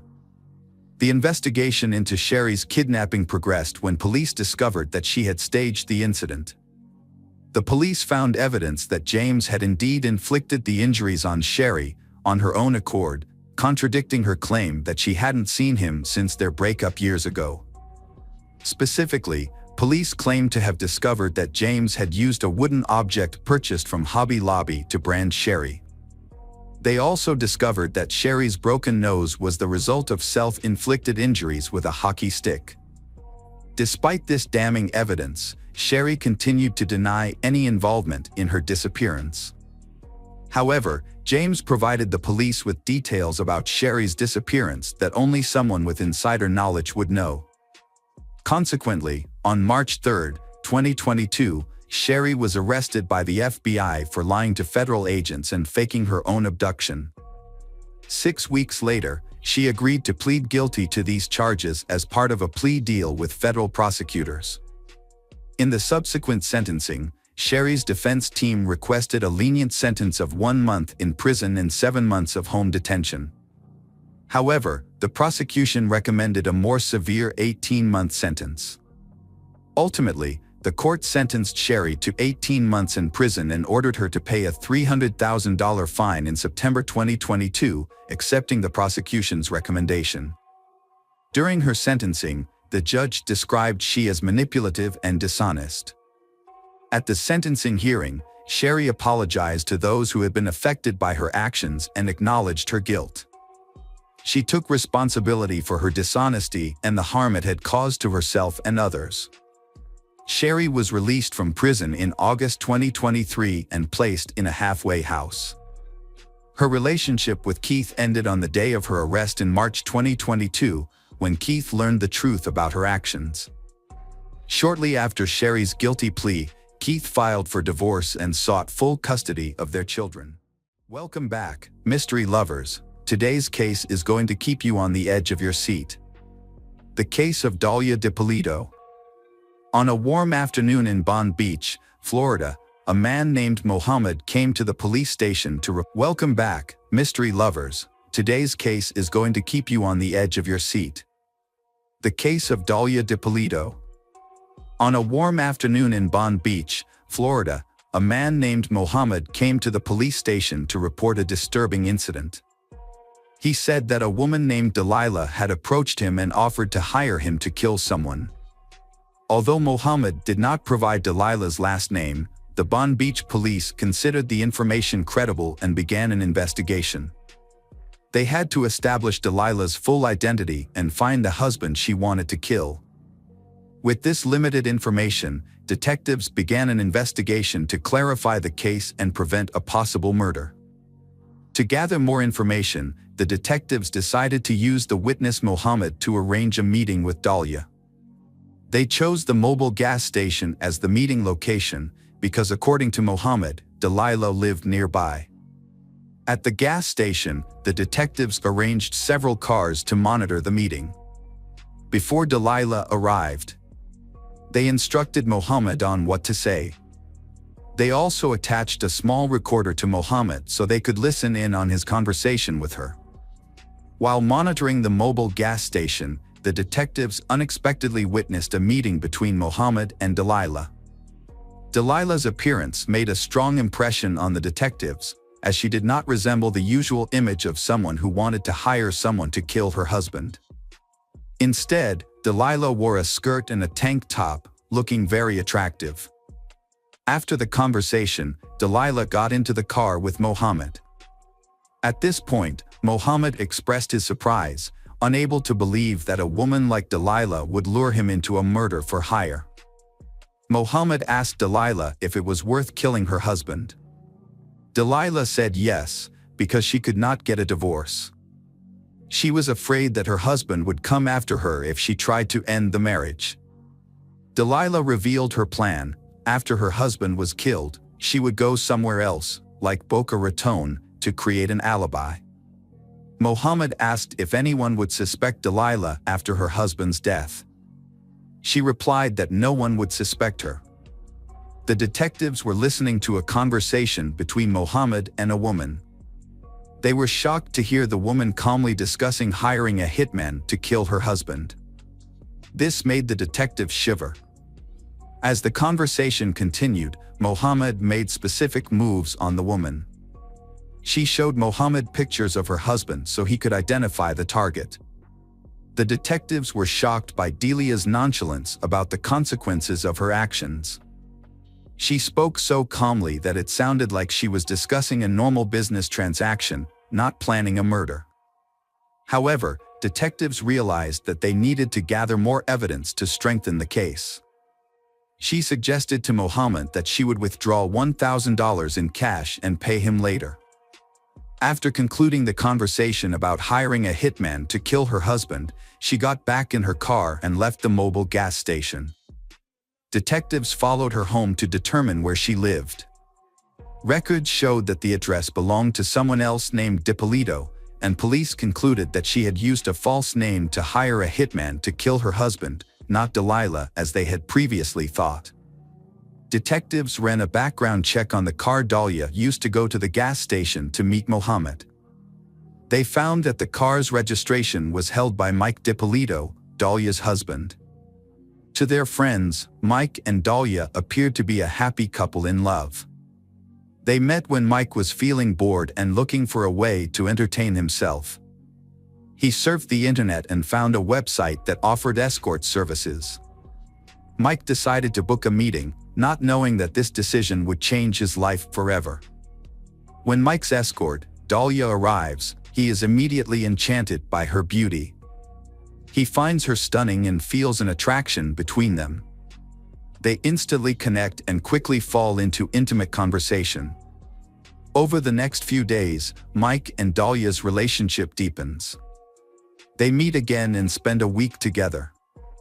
They have a great time together, and they realize that their feelings have gone beyond friendship. From there, Mike and Dahlia officially become a couple. After a few months of dating, Mike and Dahlia's relationship takes a significant step forward.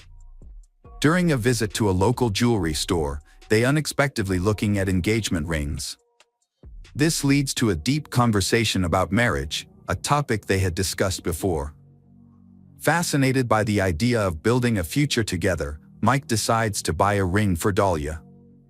It was not only a gift, but also a symbol of his commitment to the relationship.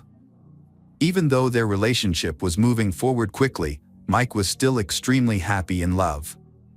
He believed that this was the right move for both of their futures. Before meeting Dahlia, Mike had a criminal record in 2001. He was convicted of theft, fraud, and wire fraud in Broward County, Florida. At the time, Mike was addicted to drugs and needed money. The court sentenced Mike to 2 years in prison and 28 years of probation.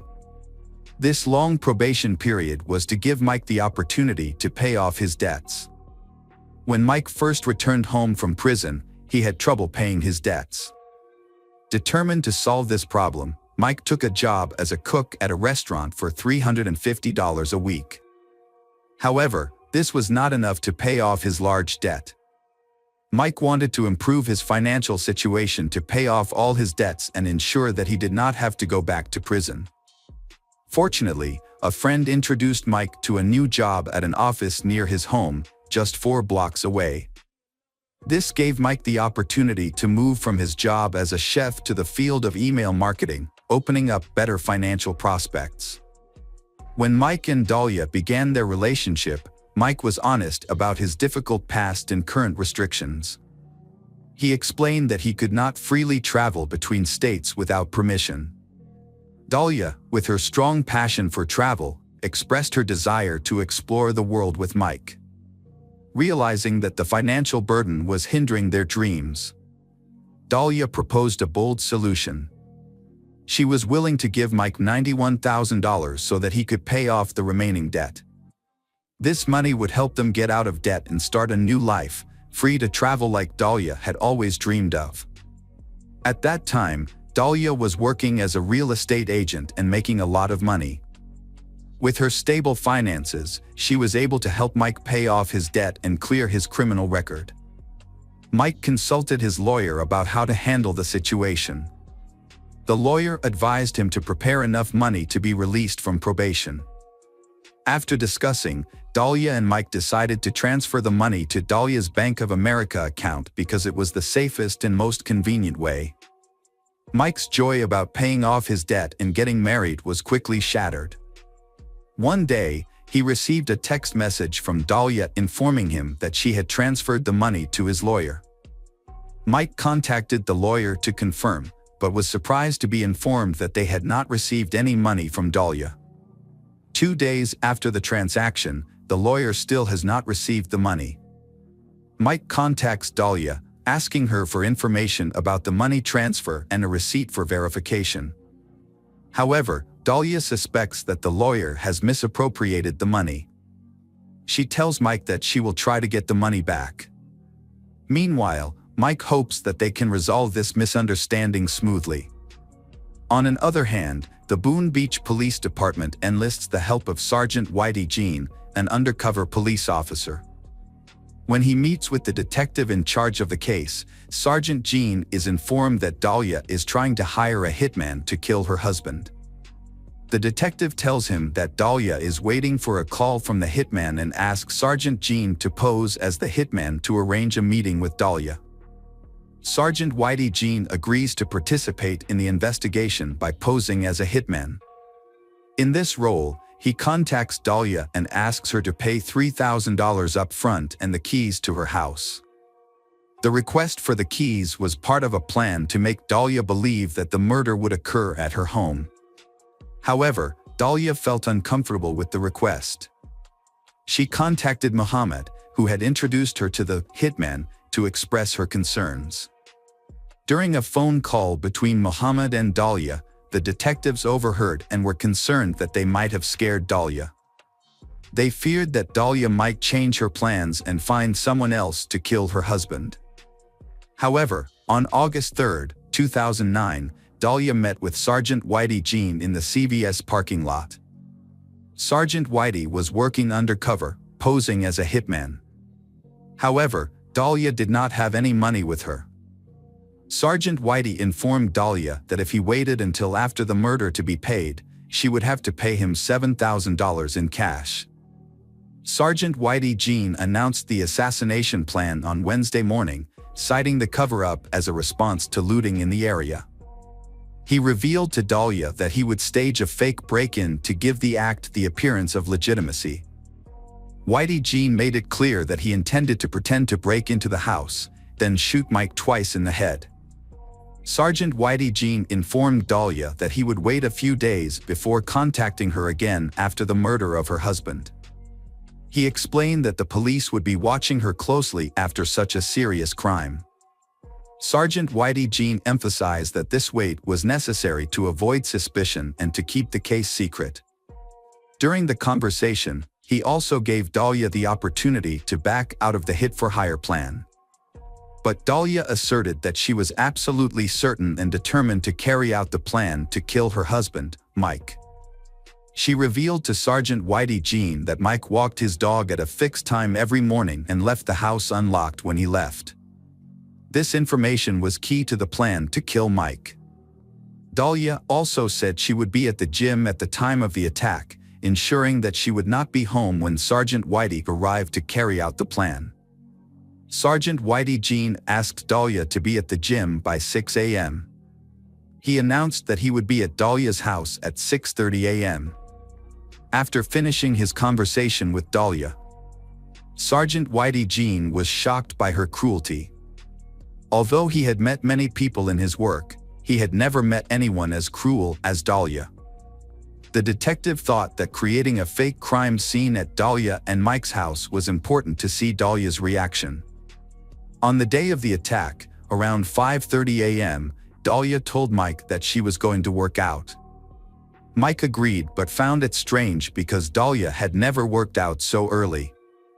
However, he did not think much of it and continued with his normal morning routine. The detective followed and confirmed that Dahlia had gone to the gym. This provided the evidence the detective needed to continue with his plan. However, before he could proceed with setting things up at Mike and Dahlia's house, the detective needed to inform Mike of the current situation. About 30 minutes after Dahlia left the house to go to the gym, there was a loud knock on the door. Mike rushed to open the door and was surprised to see a group of police officers standing in front of the house. He was shocked and confused and asked what was going on. A detective walked in and told Mike some shocking news. His wife had hired a hitman to kill him.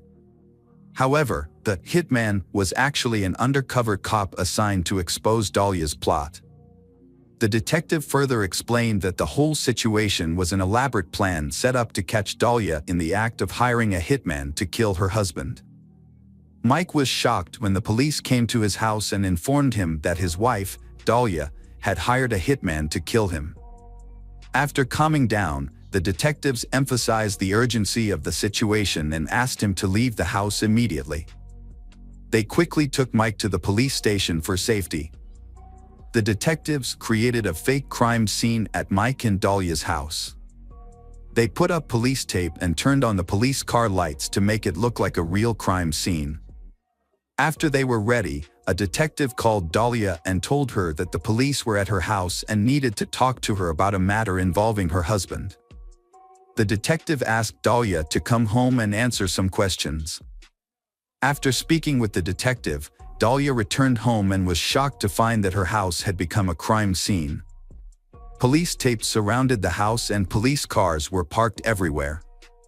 When Dahlia asked the detective about the situation, she was informed that the police had received a report of a murder at her house, accompanied by gunshots. The detective then gave her the shocking news that a search of the house had turned up the body of her husband, Mike. This information shocked Dahlia. She burst into tears as soon as she heard the news of her husband's death. However, the detective, who was experienced in announcing the death, noticed that Dahlia's reaction was unusual. Although she appears to be crying, the detective does not see any tears on her face at the police station. The detective begins the investigation by asking Dahlia about the people who may have been involved in her husband's death. The detective's goal is to get Dahlia to admit that she hired someone to kill her husband. The detective tells Dahlia that her husband was shot twice in the head and died. Dahlia is confident that Mike will not open the door to strangers. She explains that Mike is currently on probation for securities fraud and is trying to complete his probation. However, this is difficult because the community is not supportive of Mike's upcoming release due to the amount of debt he owes. Despite this, Dahlia insists that their marriage is stable. During the investigation of Mike's husband's murder, the police interrogate her. Mike watches the interrogation from another room. The detective informs Dahlia that they have the facts of the case and will begin investigating. They then led Sergeant Whitey Jean into the room, handcuffed, and asked Dahlia if she knew him or had met him before. Dahlia firmly denied any connection to Sergeant Whitey Jean. After the police escorted Sergeant Whitey Jean out of the room, the detective informed Dahlia that she was under arrest for attempted murder. The detective further explained that the man Dahlia had hired to kill her husband was actually an undercover police officer. As a result, Dahlia was arrested for her crime. While Dahlia was in custody, the police allowed Mike, Dahlia's husband and the victim of the attempted murder, to see her. When Dahlia saw Mike, she tried to call him back, but Mike refused, saying that he could not help her in this situation. In fact, Mike wanted Dahlia to admit to plotting to kill him, but she still firmly denied her actions. On April 26, 2011, Dahlia DiPolito's trial was held in Palm Beach County District Court. Dahlia was charged with conspiring to hire someone to kill her husband, Mike. During the trial, Mike testified against his wife. He testified for 3 consecutive days. Dahlia's defense attorney argued that the plan to kill Mike was just a publicity stunt for a reality television show. They claimed that Mike had agreed to participate and helped orchestrate the plot. However, Mike denied all things. He claimed that he had no knowledge of or involvement in any such plan. Mike stated that he had no interest in participating in a reality television show and would never waste money or put himself in danger for that purpose. After closing arguments, the jury deliberated for hours and ultimately found Dahlia guilty of solicitation of first-degree murder with a firearm. When the verdict was announced, Mike had mixed feelings. He was relieved that Dahlia was serving a 20-year prison sentence, a fair sentence for her serious crime. At the same time, he was relieved that he could finally move on with his life, knowing that justice had been served. After Dahlia was convicted of solicitation of first-degree murder with a firearm, her lawyers appealed. They argued that the jury's verdict had been influenced by an unofficial tip. Specifically, a juror had commented that Dahlia had tried to poison Mike's Starbucks drink. However, this information was never introduced into evidence at trial. By law, juries are only allowed to evaluate evidence that is formally presented in court. As a result, the Court of Appeals overturned Dahlia's conviction and decided that she was entitled to a new trial. Mike was surprised to learn that there would be a second trial for Dahlia, even though she had been convicted of conspiring to kill him. In December 2016, the state held a second trial, believing that they had enough evidence to prove that Dahlia had incited her husband to kill her. However, the outcome was not as expected when the jury could not reach a consensus. Ultimately, the judge decided to hold a new trial. Dahlia faced a third trial in June 2017. After the trial, it took the jury just 90 minutes to reach a final verdict.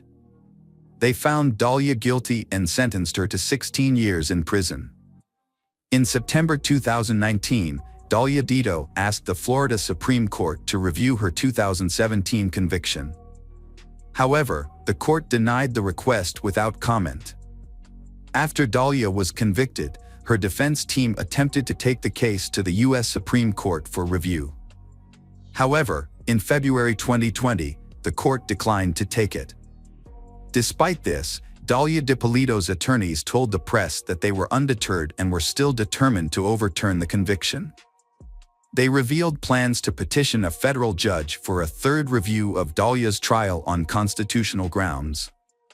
The attorney said this was Dahlia's last chance to secure a new trial. Despite serving her sentence, Dahlia was respected in prison for her strong faith. She organized a Bible study group in prison, which was praised by her fellow inmates.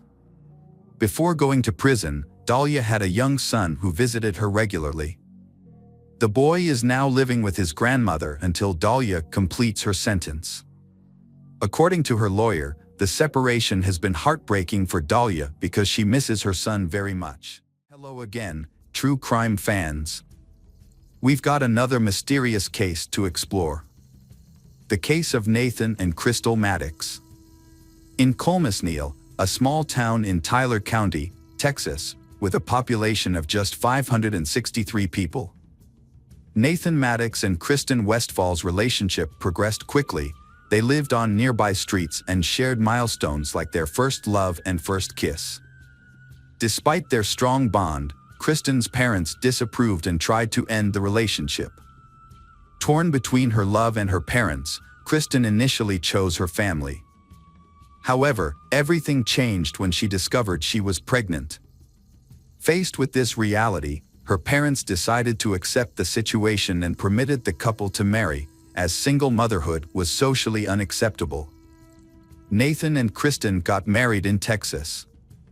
Shortly after, they bought a house and welcomed their first child, a daughter named Madison. However, family life wasn't as idyllic as in the movies. Nathan had to work hard to support them. Owning and maintaining a house was expensive. So he took a job in Montana, away from home. As a young husband and father, he tried to visit Kristen and Madison as often as possible. He regularly sent money home, believing that he had a happy family waiting for him. He loved Kristen and Madison and thought they were the perfect little family. One day, when he returned home from Montana, he immediately noticed the house was empty. Most of the belongings were gone, and there was a note on the kitchen table. In a few brief lines, Kristen informed that she was leaving. Her reason seemed odd. She claimed she didn't know where her husband was, who he was with, or when he would return. She wrote that she was unhappy, but this was untrue because Kristen knew Nathan was in Montana for work.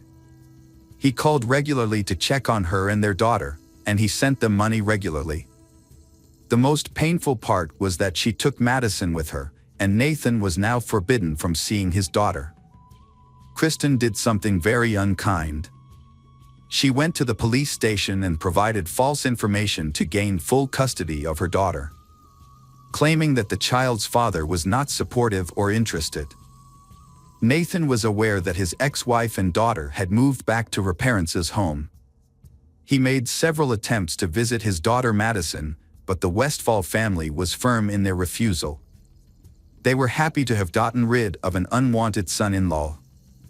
As time went by, Nathan moved back to his hometown to be closer to his daughter. He continued his efforts to see her and understood that he needed to work with a lawyer to gain official custody and arrange legal visitations. During this challenging time, he met with Crystal again. They had known each other since childhood, having attended school together. As teenagers, their lives took different paths. Crystal moved to the big city, dreaming of graduating from university. However, in her final year, she got married. Instead of pursuing a successful career, she enjoyed a happy family life and had 4 children. Unfortunately, over time, her marriage deteriorated, leading to a divorce. In 2011, Crystal returned to her hometown with her children. Crystal and Nathan, longtime friends, reunited at a crucial moment for both. Nathan was captivated by Crystal's children and admired how she interacted with them. Her boundless energy and optimism lit up everything around her, like a fairy. Nathan and Crystal got married in 2013. Nathan worked at the Lack and Industries warehouse, while Crystal started a small clothing business, opening a children's clothing boutique under her own name and selling handmade jewelry. The business was doing very well, which allowed them to afford a good lawyer to seek visitation rights or custody of Nathan's daughter from his first marriage. Madison was delighted with her father's new wife and her new siblings, and she felt completely happy in her father's home. This made Lita and Paula Westfall, Kristen's parents, very resentful and worried about losing their only granddaughter. In 2012, Kristen Westfall requested full custody of her daughter in court. With her parents' support, the custody battle dragged on for 2 long years. The Westfall family was hoping to gain full custody quickly, but Crystal's arrival in Nathan's life changed the whole situation. A complete family, a home, and a good job made a strong case in court, and Nathan was granted visitation rights with his daughter. In October 2013, the judge allowed Nathan and Crystal to have supervised visits with Madison. On January 18, 2014, Nathan and Crystal arrived at Mount Carmel Church for the Sunday service. After the service, they wanted to take a walk with Madison, who was 6 years old. They left the church a little ahead of the rest of the congregation to go get some gifts they had prepared for Madison from their car. A few minutes later, 3 loud gunshots rang out. Nathan and Crystal were tragically killed by gunshots to the head, shocking their small town with the brutal murder of them. Initially, the killings seemed senseless, but later investigations revealed a motive. The police conducted a thorough investigation at the scene, where they found a .30 caliber rifle and matching shell casings. The autopsy of Nathan showed he was also shot in the thigh with a 20-gauge shotgun. This discovery led investigators to believe there were 2 shooters, since it's unlikely that one person could have managed both weapons simultaneously. The investigators carried out a set of interviews with witnesses to collect information about the Maddox family and to understand what occurred. They spoke with church members, friends, and relatives of the deceased family. However, the most surprising aspect was the response from Nathan's ex-wife's family. Both Kristen and her parents, along with other witnesses, were summoned to give testimony at the police station. The attitude of this family really shocked the investigators. The Westfalls played up the tragedy so much that it seemed like they were hiding their happiness about the deaths. Paul Westfall was so stunned that he had a fit. He couldn't believe the news of Nathan's death and had to call emergency services. A grown man who spent years trying to cut Nathan out of his daughter's life was so devastated he suffered a seizure. Kristen was the first person interviewed, and her interview was somewhat unsettling. She was the only family member who remained calm and composed, even though she and Nathan had been together for a long time and had a child. Kristen shared some strange details about him, focusing only on the negative aspects of her ex-husband. She claimed to know who killed him, mentioning that Nathan was involved with dangerous motorcycle gangs in Montana. One day, one of the alleged gang members showed up at Nathan's mother's house and threatened to kill him. Although the story was partly true, the threat didn't materialize because a motorcyclist inadvertently broke his bike. It was also found out that the existence of the gang had been exaggerated to throw off the investigation. Moreover, as an alibi, Kristen stated that on the day of the crime she was at the supermarket with her dad, Paul, just a few miles from the church, and then they both went home. Surveillance footage at 10:57 a.m. confirmed they were at the supermarket. Paul Westfall told exactly the same story. However, because Paul was a hunter and owned a firearm, they tested his hands for gunshot residue, but the results were negative. Still, his reaction to Nathan's death, whom he openly hated, seemed very strange to the investigators, leaving them slightly doubtful about his sincerity. Interviews with Nathan's loved ones over a short period revealed that he was in a custody battle with his ex-wife Kristen Westfall and her family over their daughter. After a long and bitter court dispute, Nathan was close to gaining custody, which the Westfall family strongly opposed. This intense conflict could have led to retaliation, but the police lacked concrete evidence to arrest anyone from the Westfall family. The family consisted of 4 people, and 2 of them could be the shooters. Investigators were still not convinced by their story and were trying to determine which family member fired the shots that killed 2 people. Regardless of whether it was a hired assassin, the investigators took a different approach and decided to focus on the main figure of the controversy, little Madison. After all, her safety was at risk, and she was still with a family that could be dangerous to her. Police officers and Child Protective Services, CPS, arrived to take the girl from the Westfalls' home, but were met with strong protests and anger. Due to the actions of the older Westfall family members, a search of the house was conducted. During this search, the police made a shocking discovery. A gun was stored on a shelf in a room where it could be easily reached. The search concluded with the discovery of illegal drugs throughout the house. In 2013, Kristen Westfall was charged and arrested for possessing a controlled substance. She faced repeated arrests, suggesting she couldn't be a fit mother to Madison. When Kristen went to jail in early 2013, her parents were given temporary custody of her daughter and did not permit Nathan to visit Madison during this period. Kristen defied Child Protective Services orders and continued living in the same house and sharing a bed with her young daughter. Even in 2014, despite court injunctions, she remained with her family and saw her daughter daily, disregarding the court's directive to move out. In March 2014, Child Protective Services got involved in the custody case of Madison, less than 2 months after the tragic murder in front of the church. Authorities arrested 4 people: Kristen Westfall, 29, her younger brother Cameron, and their parents, Paul and Letha Westfall. There was no direct evidence of their guilt in murder. The interrogations didn't yield the expected results, so the police resorted to deceptive tactics to pressure the most vulnerable member of the Westfall family, 18-year-old Cameron.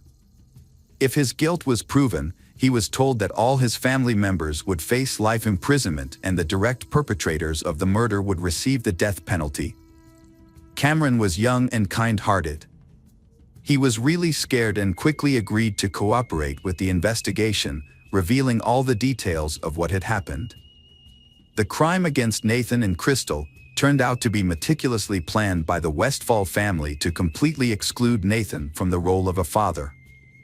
The Westfalls were worried and carefully planned a scheme to keep Nathan out of Madison's life. Nathan wanted to take care of his daughter on his own, but the Westfalls were unwilling to let him see her, much less grant him permanent custody. The Westfalls were really upset that their ex-son-in-law had gotten his life together and was living well. So, when the judge allowed him multiple visits, it became clear that he might win the case. This led Kristen to come up with a plan to get rid of him once and for all. Initially, Kristen tried to hire someone to kill her ex-husband, but when that didn't work out, she decided to do it herself with her father.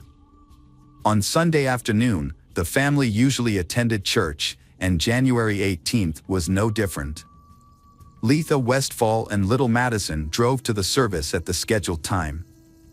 Afterward, Letha had to hand Madison over to her father. Meanwhile, Kristen and Paul went to a distant store and pretended to be customers to appear on CCTV cameras, trying to establish a solid alibi, but they miscalculated the timing. Each family member had a specific role to fulfill. Throughout the entire period, they communicated via text messages, updating each other on Nathan and Crystal's movements. Letha, who attended the service, informed Paul when Nathan and Crystal were about to leave the church. She also the one who called 911 immediately after the murder. Cameron played a key role in hiding the evidence. He disposed of the gun used by his sister and father to shoot the newlyweds in the head near a remote church. He drove to a lake and threw away a bag of weapons. Cameron later decided to cooperate with the authorities and revealed that Kristen initially came up with the plan, which the family followed. He also showed investigators the spot where he had thrown away the murder weapons. Divers eventually recovered these items, confirming Cameron's statement. The police arrested Kristen, Cameron, and their parents, Paul and Letha Westfall, charging them with organized crime. Kristen and Paul fired the shots, while Cameron and Letha willingly assisted them. Since Letha was at the church during the incident, she clearly did not shoot Nathan and Crystal Maddox. However, phone records revealed that she informed her daughter and spouse of the couple's location as they left the church. Although Kristen and Paul pulled the trigger, Letha and her son Cameron were knowingly involved in the crime. The trial was noisy and prolonged. Each Westfall family member was tried individually. Paul Westfall pretended to have seizures and was deemed mentally unfit, staying in a state psychiatric hospital for evaluation. In May 2014, a judge ruled Paul incompetent, but this decision was reversed 4 months later. Facing with threat the death penalty for the murders of Nathan and Crystal Maddox, Paul and Letha accepted a plea deal with the district attorney's office to avoid execution. Paul accepted a plea deal from the prosecution, resulting in a life sentence without the possibility of parole after pleading guilty to the charges. Letha also accepted a plea deal and admitted to participating in organized criminal activity, avoiding a trial. She is currently imprisoned at Mountain View Prison in Gatesville and will be eligible for parole in 2044. At the time of her sentencing, Letha Westfall was 54 years old, which means she may spend the rest of her life in prison. Kristen is the third person from the Westfall family to be tried in this case. During the trial, she maintained her innocence against all charges. She claimed that her entire family was unstable, and she was the only one honest about it. When her family members, Letha, Paul, and Cameron, testified against her in court, she couldn't confront them directly. Kristen Westfall's final trial and sentencing started in August 2016. The reason for killing Nathan and Crystal was related to the custody of Madison. Kristen strongly opposed Nathan having unrestricted access to see Madison. She couldn't bear the thought of him being happy. Kristen wanted to manage the communication between her daughter and Nathan herself. Through their daughter, she aimed to control everything he did and felt. The trial lasted more than a week. Ultimately, with overwhelming evidence against her, the jury took 8 hours to find her guilty of capital murder. In a Brazos County courtroom, attorneys and the judge reviewed final motions for the woman.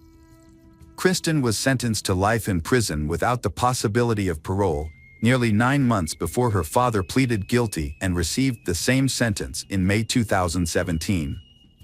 Kristen Westphal is currently serving her sentence at the William Hobby Women's Prison in Falls County, Texas. Paul, Letha, and Kristen Westphal were charged with 2 counts of murder. However, the youngest family member, Cameron, was only charged with 2 counts of tampering with or fabricating physical evidence. Cameron pleaded guilty to 2 counts of third-degree evidence tampering. The judge postponed his sentencing based on Cameron's agreement to testify against his family. He could face up to 10 years in prison for each charge. He was reportedly not involved in the shooting, and his mother was not involved either, as she was at the church when the crime happened. However, phone records indicate that she texted her husband and daughter while the Maddoxes were getting ready to go home. Cameron is currently imprisoned at the Huntsville Correctional Facility in Huntsville, Texas, and is expected to be released in 2025. Welcome back, detectives. Let's dive into another horrible case. The case of Fernando Federico Reyes. The exact birth date of Fernando Federico Reyes is unknown, but he was born around 1983 in the village of Pampa Blanca, located in the El Carmen department of Jujuy province in northeastern Argentina. He was the youngest of 5 children of Orlando Reese and his wife, Tate. Records indicate that his older brother was named Diego. There is little information about Fernando's childhood and adolescence. In 2008, Fernando, then in his 20s, met 14-year-old Dana Estrella Belén Martinez. Despite their age difference, they quickly developed a relationship. Dana, born in 1994, grew up in the same village and had a close relationship with Fernando's family. She was known for her cheerful, energetic personality and for spreading positivity to those around her. Dana loved the nightlife and often attended parties. Their friendship quickly developed into a serious relationship and they began living together. They moved to the city of Pampa Blanca, and Fernando made a living as a taxi driver. A year and a half after moving in, the couple finally contacted Fernando's relatives to tell them about their new home. They shared how their lives had changed and reassured his family that everything was okay. Some time later, Fernando began to keep in regular contact with his mother and often sought her advice, especially during conflicts with Dana. At the beginning of their journey, both Fernando and Dana had frequent job changes, which affected their finances. As a result, they were evicted from their home in Lario. Undeterred, they moved to Las Naga in the province of Belén. In this small village, they rented a small house owned by a man named Jose Cruz. Once they settled in, the neighbors quickly became aware of the couple's financial difficulties. Although the villagers themselves were not wealthy, they organized a fundraiser to provide Fernando and Dana with clothes, shoes, and food. The couple was extremely grateful for their kindness. The couple made new friends, including Maria and Simon. At the same time, Fernando's relationship with Dana was getting worse, which did not escape the notice of their neighbors. As arguments became frequent, the couple decided to separate. However, Fernando couldn't leave the children, so they all continued to live together under one roof. Over time, Dana began to threaten Fernando, warning him that if he left her and their children, she would report him to the police for violence. This behavior made their relationship even more complicated. As he usually did, Fernando reached out to his relatives to explain what was happening, including Dana's threats and his wish to divorce her. His parents, who lived in Jujuy, were concerned about their son's family issues. Dana begins to develop a close relationship with Simon and Maria. Dana's provocative actions increased the conflict between her and Fernando. In late November 2022, Jose, the owner of the house Dana and Fernando rent, invites Fernando to the Virgin del Valle de Catamarca celebration. which will take place from Sunday, December 4th to Thursday, December 8th. Fernando agreed to go. On Saturday night, December 3rd, there was a dance at the San Roca Club. Dana attended with Simon and Maria. When Fernando arrived, he and Dana got into an argument, but it quickly calmed down. People around witnessed the incident but did not intervene. Finally, frustrated and angry, Fernando decided to leave and headed toward a deserted area. Fernando was suddenly attacked by Dana, Simon and Maria, who hit him several times on the head with blunt objects. He fell and died on the spot. The attackers then set fire to it and threw Fernando's body into it. One of the residents of La Ciénaga saw the fire in the field but did not think much of it. Eventually, it became clear that the fire did not completely burn the body. The three then placed the remains in bags and went to the banks of the Belen River. There, they dug 2 holes and buried 2 bags containing Fernando's body. Dana, Maria, and Simon returned to the party, where they drank, danced, and had fun until dawn, as if nothing had happened and without arousing the suspicions of the locals. On Sunday, December 4th, Jose was waiting for his friend Fernando to arrive for a party they had planned. As time passed and Fernando still hadn't shown up, Jose began to worry and reached out to Dana for clarification. She informed him that Fernando had gone to visit his family. Jose was left feeling confused and bewildered. He couldn't understand why Fernando hadn't told him about this. Days went by, but Fernando still didn't contact Jose. Concerned that something might be wrong, Jose asked Dana again for more information. It was then that she revealed that Fernando and Dana had decided to separate. The neighbors found it odd that the loud arguments in the couple's home suddenly stopped. Additionally, no one had seen Fernando for several days. Then, Dana told Jose that Fernando had gone back to the province of Larioca and found a well-paying job there. However, as she tried to dodge uncomfortable questions, her answers became more vague and unconvincing. This led Jose to doubt her stories. Over time, the children also noticed their father's absence and innocently asked their mother about it. Dana shared the heartbreaking news that their dad had died and was buried by the river. The children, feeling disheartened, did not fully understand what was happening.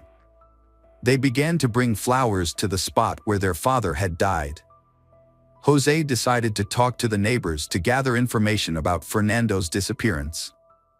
2 residents reported seeing the couple arguing. At a party later, another neighbor mentioned a fire that had broken out during the night. Meanwhile, Dana continued to deceive Fernando's family, claiming that he had abandoned her and the children. She also began asking them for money to support the children. In mid-April 2023, Jose, determined to uncover the truth, sought to verify whether Fernando had indeed returned to Jujuri and to his family. Fernando's brother, Diego, ignored the messages and then blocked Jose. Despite this setback, Jose persisted and contacted Fernando's sister in his quest for answers. Unfortunately, he also failed her, as she did not trust his intentions. In late April, a party was held 2 hours away from La Ciénaga. Dana and Fernando were guests at the event. Dana left her children at home and locked them inside.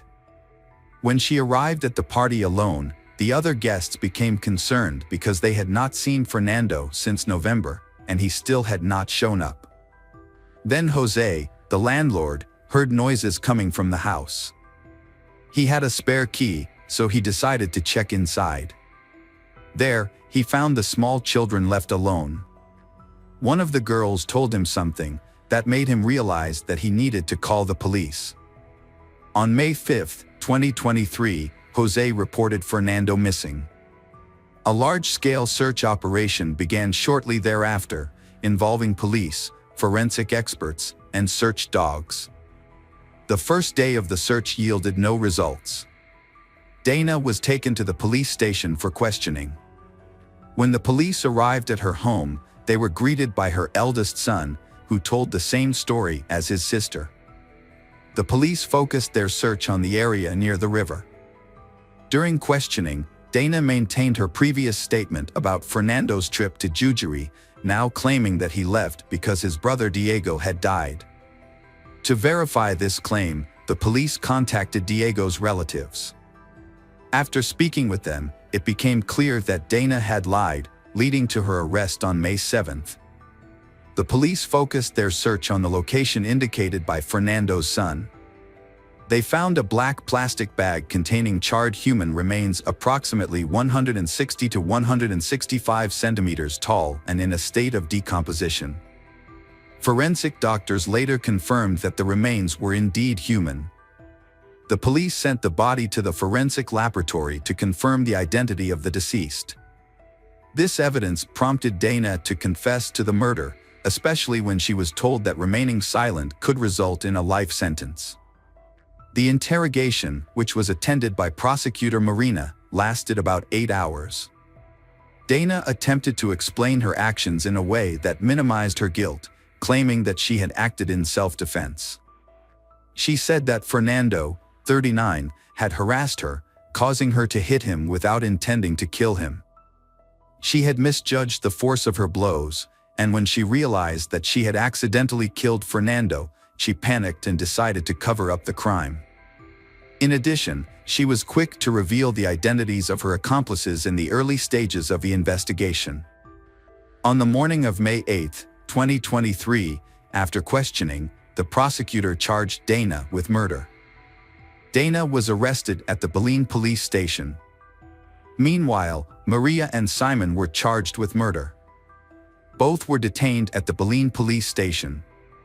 Dana, Maria, and Simon's cell phones were confiscated for thorough analysis. The police examined calls, messages, photos, videos, and other relevant documents. Fernando's family was extremely distressed. They were shocked by Dana's cruel actions. Fernando's family traveled to Catamarca to assist in the investigation. During this trip, they provided DNA samples and found solace in being reunited with the children. The children's grandmother took them home, bringing comfort to Fernando's relatives. On May 18, Simon and Maria appeared before prosecutor Marina, both represented by the same lawyer. They firmly denied any involvement in the incident. The lawyer argued that the testimony was unreliable, claiming that the evidence against Simon and Maria was insufficient. A few days later, the defense requested the results of psychological and psychiatric evaluations of the suspects.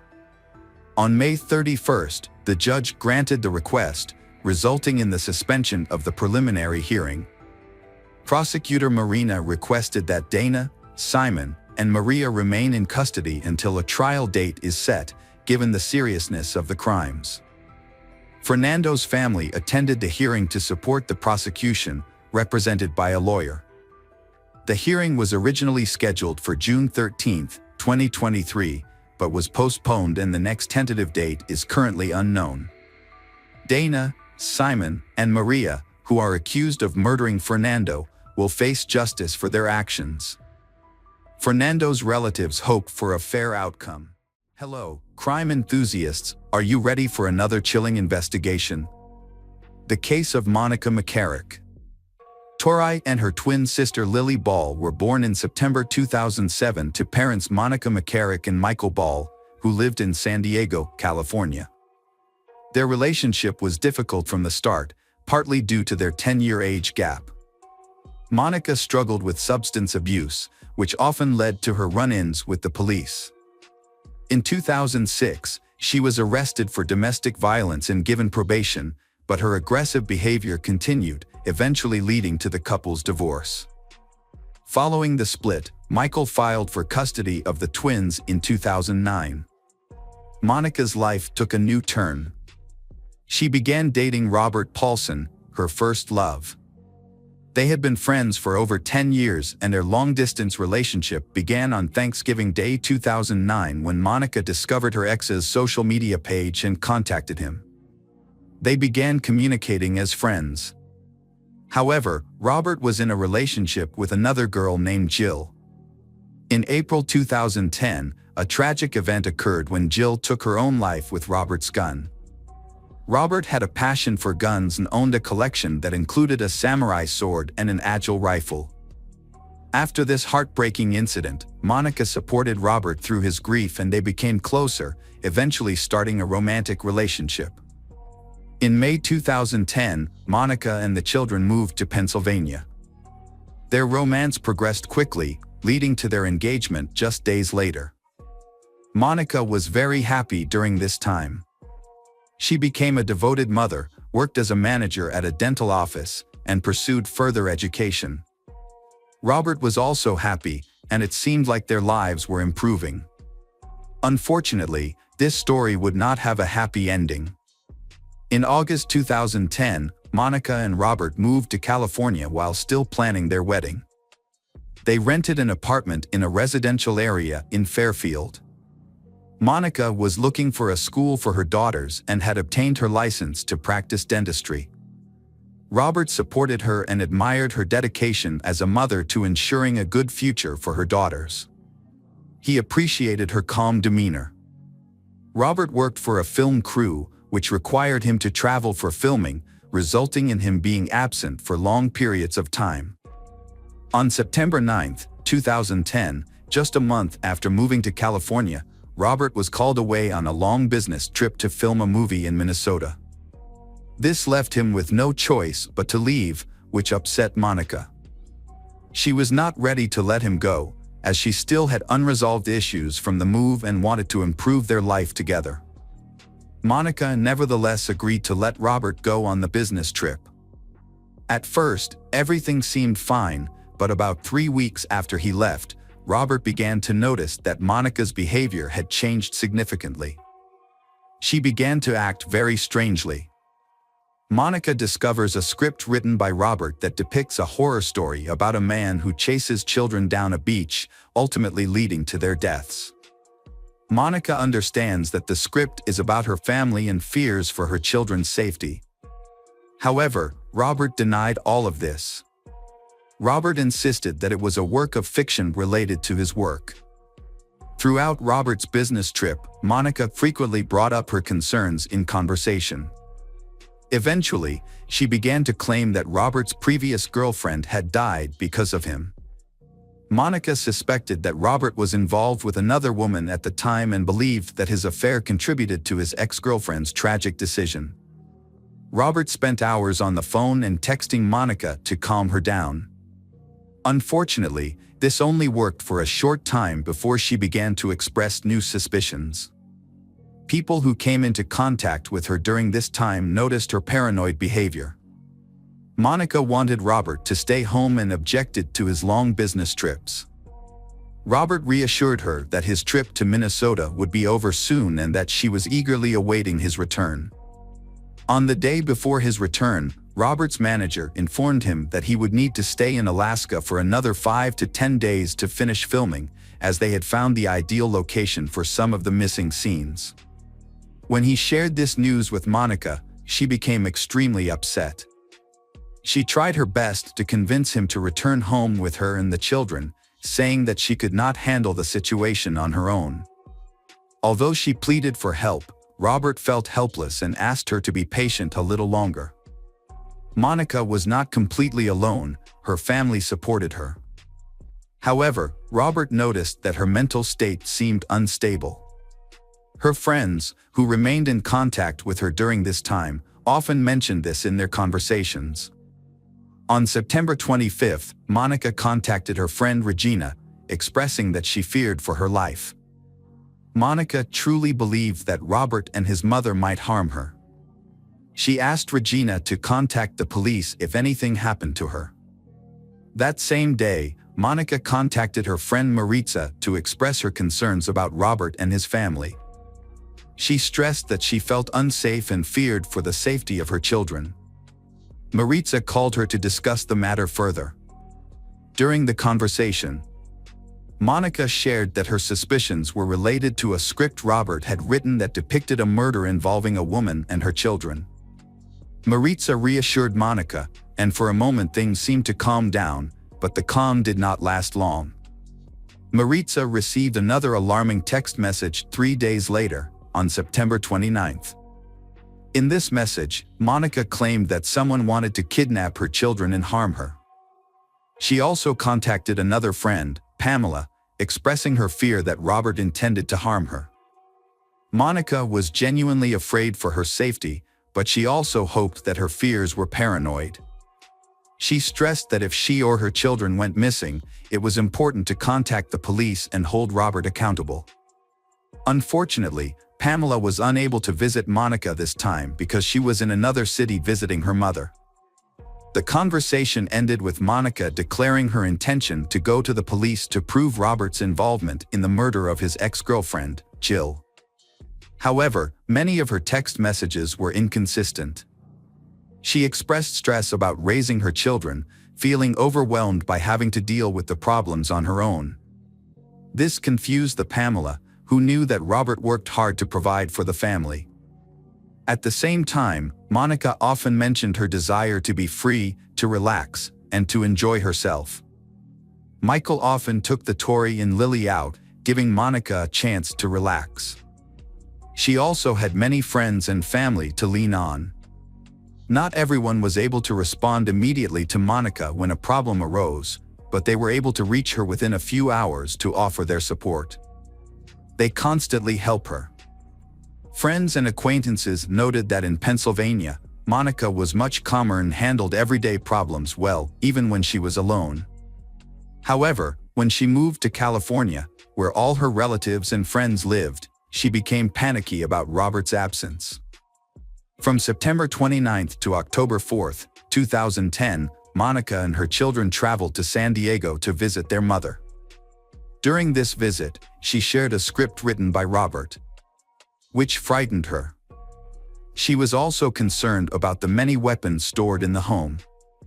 She feared that Robert intended to harm them with these weapons and discussed her concerns with her mother. Monica was clearly nervous and anxious about her upcoming wedding. However, after she and her daughters went shopping for wedding dresses, her mood changed. Monica seemed happy and excited, taking many pictures of the dress she had chosen and sending them to friends and family, including one to her grandmother, Terry Faye. They had a close relationship, with her grandmother visiting regularly and supporting her. On October 11th, Monica called her grandmother Terry again and expressed her fear of losing her daughter and her concerns for her own safety. However, during this call, Terry noticed that Monica's behavior was unusual. Monica's situation is confusing. She has moved across the country in search of a better life, hoping to be closer to her family. Her goal is to marry Robert and build a life with him and their children. However, she frequently expresses fears for her safety, especially around Robert. Despite her fear of Robert, she pursues the marriage. Meanwhile, Michael is fighting for custody of their twins. Robert's mother, Roxanne, became increasingly concerned about Monica. While her son was away, she noticed that Monica was losing control. Monica handled things well at first, but as time went on, her instability became more apparent. Roxanne often takes Tori and Lily for walks, giving Monica time to rest. Occasionally, Monica and the children would visit Roxanne. An alarming incident occurred while Monica was sleeping at Roxanne's house. She suddenly woke up around 3 in the morning and began to prepare for something. Roxanne heard a noise and went outside to check what was going on. Monica pointed to a car parked on the street near her house, believing that someone was following her, which made her very nervous. Roxanne, knowing the owner of the car, tried to reassure Monica. The car belonged to a neighbor who had just returned home late from work. He had lived in the area for a long time, was a devoted family man and did not pose any threat to them. Monica's concerns did not subside, so she took her daughters and went home, insisting she did not feel safe. When she returned home, she began to feel more comfortable. The next morning, she informed Robert's mother, Roxanne, that she was feeling fine. In the afternoon, she called Roxanne at work, saying that a delivery man had come to her house and hinted that he might be part of a plot to harm her. Despite Roxanne's attempts to calm her down, Monica remained restless. She then tried to call her mother, but her mother was at work and could not talk for long. Her mother reassured Monica to calm down. Monica replied that everything was fine and then ended the call. The next morning, October 12th, the neighborhood manager came to Monica's apartment to ask her to move her car. She parked her car blocking several other parking spaces. When the manager knocked on the door, Monica was too scared to open it. After a long conversation through the door, Monica finally agreed to open the door and go outside to park her car properly. During this time, the manager noticed that Monica's two daughters, Tori and Lily, were in the apartment and they seemed okay. Monica called in to take time off work so she could get a new hairstyle for her wedding. While she was on the phone, her manager noticed a child crying in the background. Robert later spoke to Monica on the phone and via text messages. He found her messages confusing and included some inappropriate quotes. From what he could understand, it sounded like she was talking about children. One message read, "Let the bunnies go away forever." Robert understood this to be a reference to the custody battle involving Monica's ex-husband, Michael, who was seeking full custody. It was likely that the court would award custody to Michael, which would mean that Lily and Tori could be separated from Monica. With her past issues with substance abuse and mental health, she was at risk of losing her parental rights. However, Robert was busy and didn't think much of the message. That evening, Monica and Robert spoke on the phone. Monica was very difficult to understand, speaking very quickly and seeming to move around her apartment, with a lot of background noise. She hung up several times but called back immediately. She insisted that whatever had happened should be considered an accident. It was unclear what she meant, but her tone was very disturbing. Monica also mentioned that she had planned to start a fire with her children. Suddenly, the fire alarm went off, and he heard Monica scream before the call abruptly ended. Worried, Robert kept calling Monica, but no one answered. Worried, he contacted the police to check on her. It felt like a horrible nightmare, but he had no idea that the situation was much more horrifying than he could have imagined. Monica fed Tori and Lily and tied them to high chairs. She then took a samurai sword from the wall in Robert's office and began to violently attack the children. Within minutes, Monica had killed Tori and Lily and used their bodies to barricade the apartment door before setting the apartment on fire.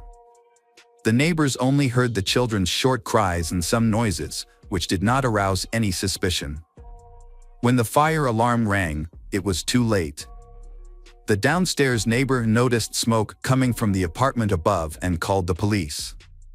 After calling, he quickly ran upstairs and broke down the door, but it wouldn't open. He then tried to enter through the sliding window of the third-floor apartment.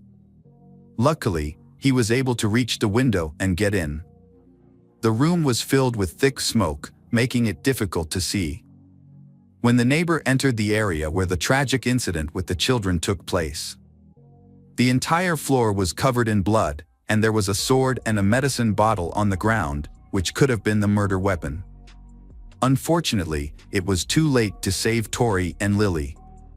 When police arrived, they were unable to enter the home immediately because the children's bodies were blocking the front door. After some struggle, they were able to get inside. The entire apartment was filled with smoke, and the fire was in the pantry next to the front door. After the fire was extinguished and the smoke cleared, the rescue team discovered the children's bodies. They also found Monica, who was unconscious and had suffered multiple serious injuries that appeared to be self-inflicted. Monica was rushed to the medical center in critical condition. Her injuries included lacerations to her neck and hands, several severed fingers, and severed tendons. Both ankles were injured, and there was a deep wound to her thigh. During a search of the apartment, police found several weapons, including a loaded rifle, a shotgun, and a loaded pistol. A significant amount of live ammunition was discovered in the hallway, along with a sword and a lighter that Monica used to start a fire in the pantry. 2 high chairs, which were overturned and covered in blood, indicated that the children were eating when the murder occurred, as trays with plates and food were found scattered on the floor. A laptop displaying cartoons was in front of them. The kitchen table was also smeared with blood, suggesting that there was an attempt to clean it hurriedly. Additionally, a thrilling novel by James Patterson about a serial killer was opened to a page that read, "My daughter died." During the analysis of the vial, forensic experts found no dangerous or powerful drugs. During the autopsy, they discovered multiple injuries on Tori and Lily. Tori had 11 cuts on her face and deep wounds on the front of her neck. On her chest, there were 9 shallow cuts and 2 stab wounds. One punctured her lung and the other punctured her heart. Lily had multiple injuries, including 5 cuts on her face and neck and 9 cuts on her chest, including one so severe that it nearly severed her head. The sword had severed Lily's larynx and arteries. The children's arms were the most injured, suggesting the twins had attempted to defend themselves. None of the girls inhaled smoke from the fire, indicating that they were already dead when the fire started, as there was no soot in their lungs. The brutality of their murders shocked all the experts involved in the case. Shortly after being released from the hospital, 27-year-old Monica was arrested and charged with 2 counts of premeditated murder, arson, attempting to destroy evidence, and obstructing the investigation. Confined to a wheelchair and covered in bandages, she appeared in court on October 26, 2010, where she did not plead guilty. Monica argued that her crime was a result of insanity, leading to her being sent for a psychiatric evaluation from October 2010 to June 2011. A prison psychiatrist met with her more than 10 times, spending around 20 hours in discussions, conducting various psychological tests, reviewing her medical records, and speaking with her family members. The psychiatrist found that when Monica was 14, she had displayed similar self-harming behaviors. At that time, she was diagnosed with a type of attention deficit disorder and prescribed medication to manage it. However, she did not complete her treatment and later began abusing illegal drugs, which resulted in her developing bipolar disorder. The Monica stated that she started drinking alcohol at 12 and began using marijuana at 14, which ultimately led to her becoming addicted to illegal drugs by 18. From 2003 to 2005, she was diagnosed with depression while living in San Diego and received professional psychiatric treatment. After Robert went on a business trip, she relapsed and used drugs throughout September and October 2010. Monica reported experiencing paranoid thoughts, common in heavy users. She confessed to her psychiatrist that she had been heavily intoxicated in the 4 days before the crime. Monica often told her doctor that her addiction made it difficult for her to communicate with her children. As a result, she often tried to stay away from them, sometimes leaving them with strangers. She called her loved ones several times, seeking their help, and they tried to support her. However, the psychiatrist revealed that Monica's problems were not only due to illegal drugs. In the days leading up to the tragic event, she experienced delusions, paranoia, and feelings of being persecuted. She believed that Robert and his mother were planning to kidnap her daughters and torture them, a fear that was heightened by a story Robert wrote. In prison, she told a psychiatrist that she had read in a book the exact time that the attackers would arrive to try to enslave her daughter. The psychiatrist recognized this as a symptom known as reference ideas, in which the patient believes that ordinary events contain hidden messages. Monica was convinced that certain events were destined to happen. Monica believed that this was a sign that her children would be enslaved. In her desperation to save Tori and Lily, she realized that even if she saved them from Robert, she could still lose them if her ex-husband Michael won custody in court. This led her to the tragic conclusion that her daughters needed to be killed, which she did. However, despite her serious actions, her thought process showed that she was still quite sane despite some mental health issues. She planned to barricade the door so that it could not be opened immediately and only set it on fire after killing her children with the intention of covering up what had happened. Another psychiatrist, after speaking with Monica, concluded that she was not fully aware of her actions. He believed that Monica thought she was saving her children when she brutally killed them. On October 25, 2011, while in prison, Monica confided to a fellow inmate that she was hearing voices. By November, she began to have paranoid thoughts, fearing that she would be attacked. In April 2012, she overdosed while still incarcerated.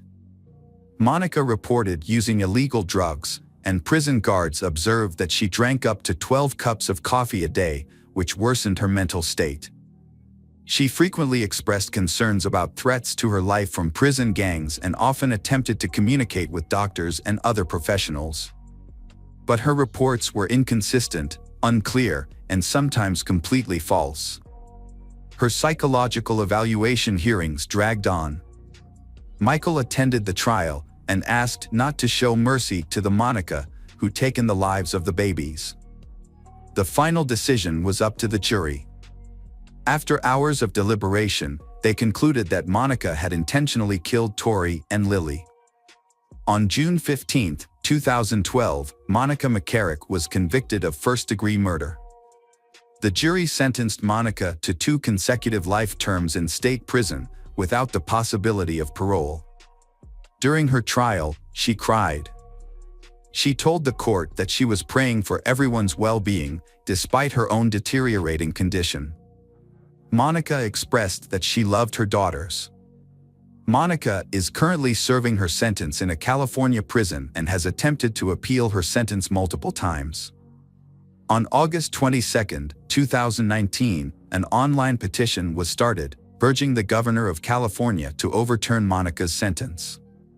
The petition claims that nearly all psychiatric experts who have reviewed her case believe she was not aware of her actions when the crime occurred.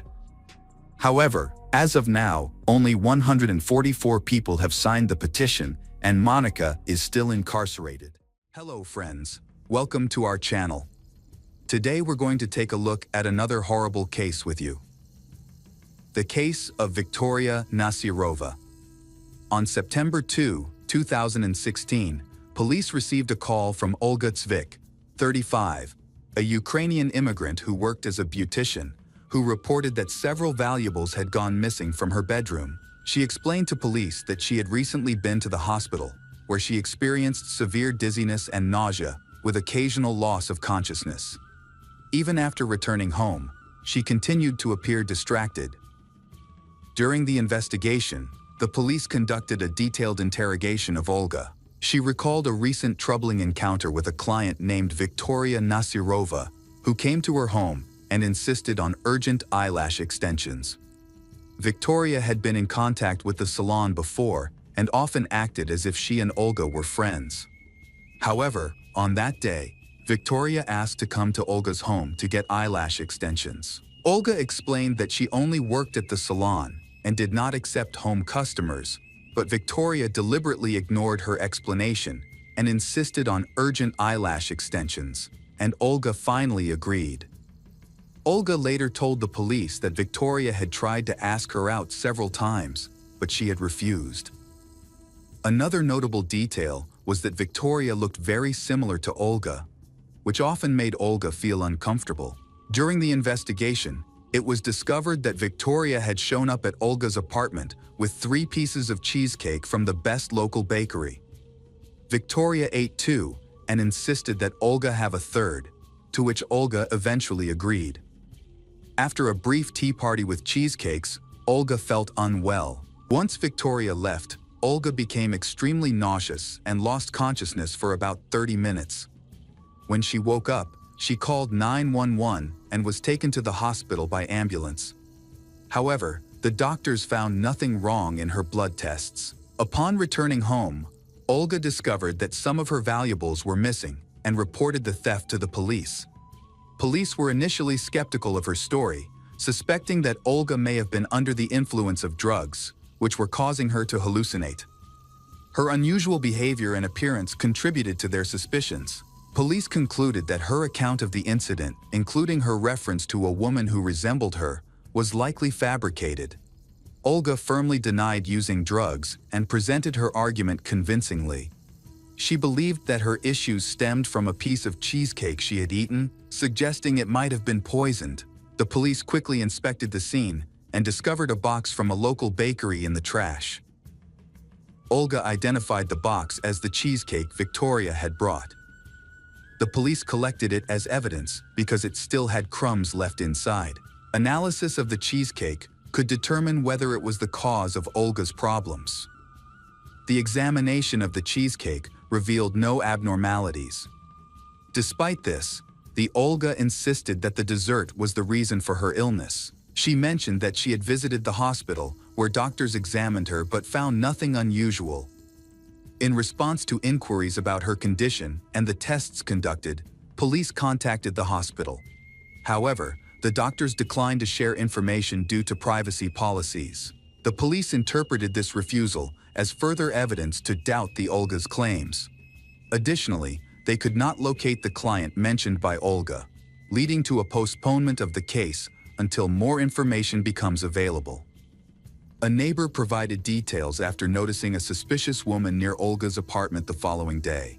The woman appeared several times, lingering around Olga's apartment until she encountered the neighbor. The strange woman said that her friend Olga was sick and then left in a hurry. Concerned, the neighbor noticed that Olga's apartment door was open and decided to check on her. When she entered, the neighbor found the apartment uncomfortably hot, with the heating system on full blast despite the hot summer weather. Olga was alive but unconscious in bed, dressed strangely, in a revealing bra and sweatpants. The police felt that someone had deliberately changed her clothes. Scattered around her were powerful pills, suggesting that Olga may have taken them with the intention of ending her life. The neighbor quickly called 911, describing the strange woman as dark-haired, attractive, and very similar to Olga. After receiving new information, the police were convinced that the woman who resembled Olga was real and not a figment of Olga's imagination. Therefore, the police intensified their efforts to investigate the case. The police suspected that Victoria Nasirova, who was involved in a cheesecake in the previous case, was involved in this case. The police began searching for Victoria, but they had no clues or even any photos of her. However, a private investigator, who had been monitoring Victoria's activities for a long time, tracked Victoria down on the internet and contacted the police. He located Victoria, where she was advertising her escort services on a dating website and social media. The private investigator suspected that she used these platforms to find victims for her crimes. Her methods were effective. Victoria would meet her victims, drug them with psychotropic substances to render them unconscious, and then steal their valuables. Meanwhile, Olga eventually recovered from her traumatic experience. After leaving the hospital, she shared her story of poisoning on social media. Soon after, one of her clients mentioned a man named Ruben Barakov who had gone through a similar situation.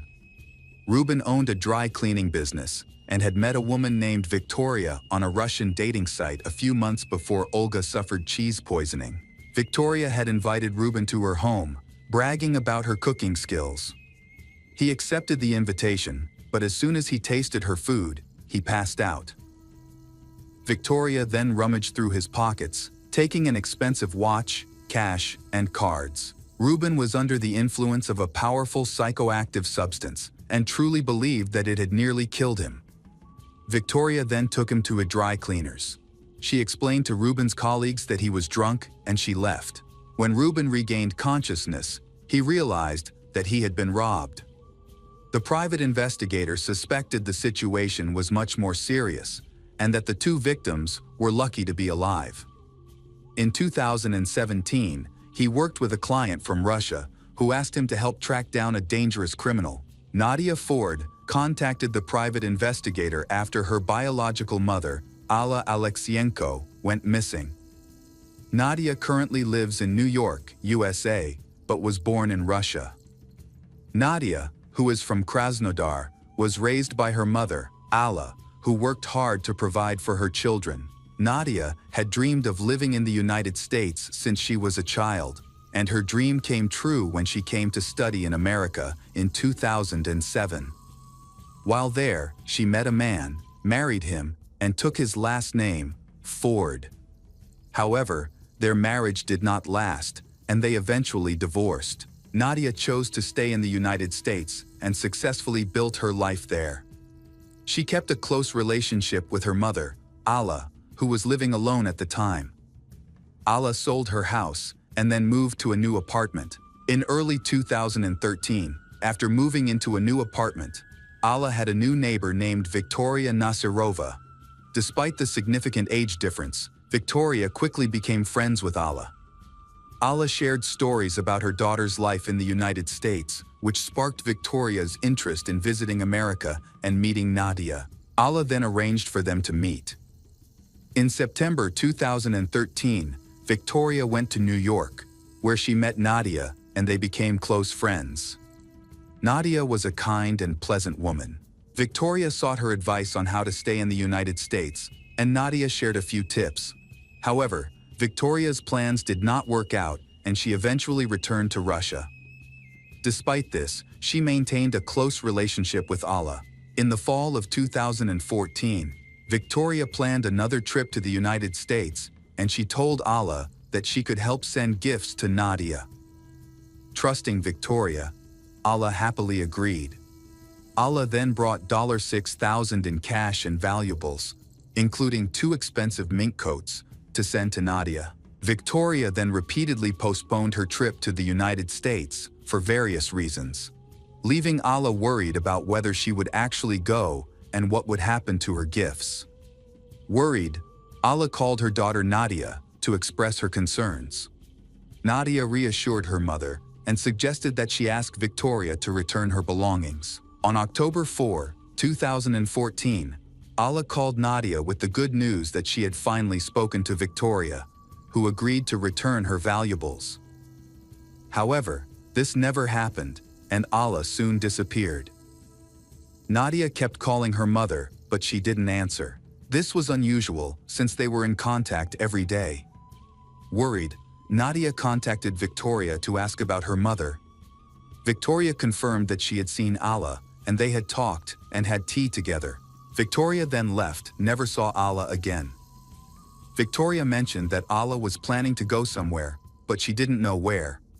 Victoria also tried to contact Alla and even visited Alla's apartment to check on her, but there was no sign of her mother being home. Alla was still unreachable.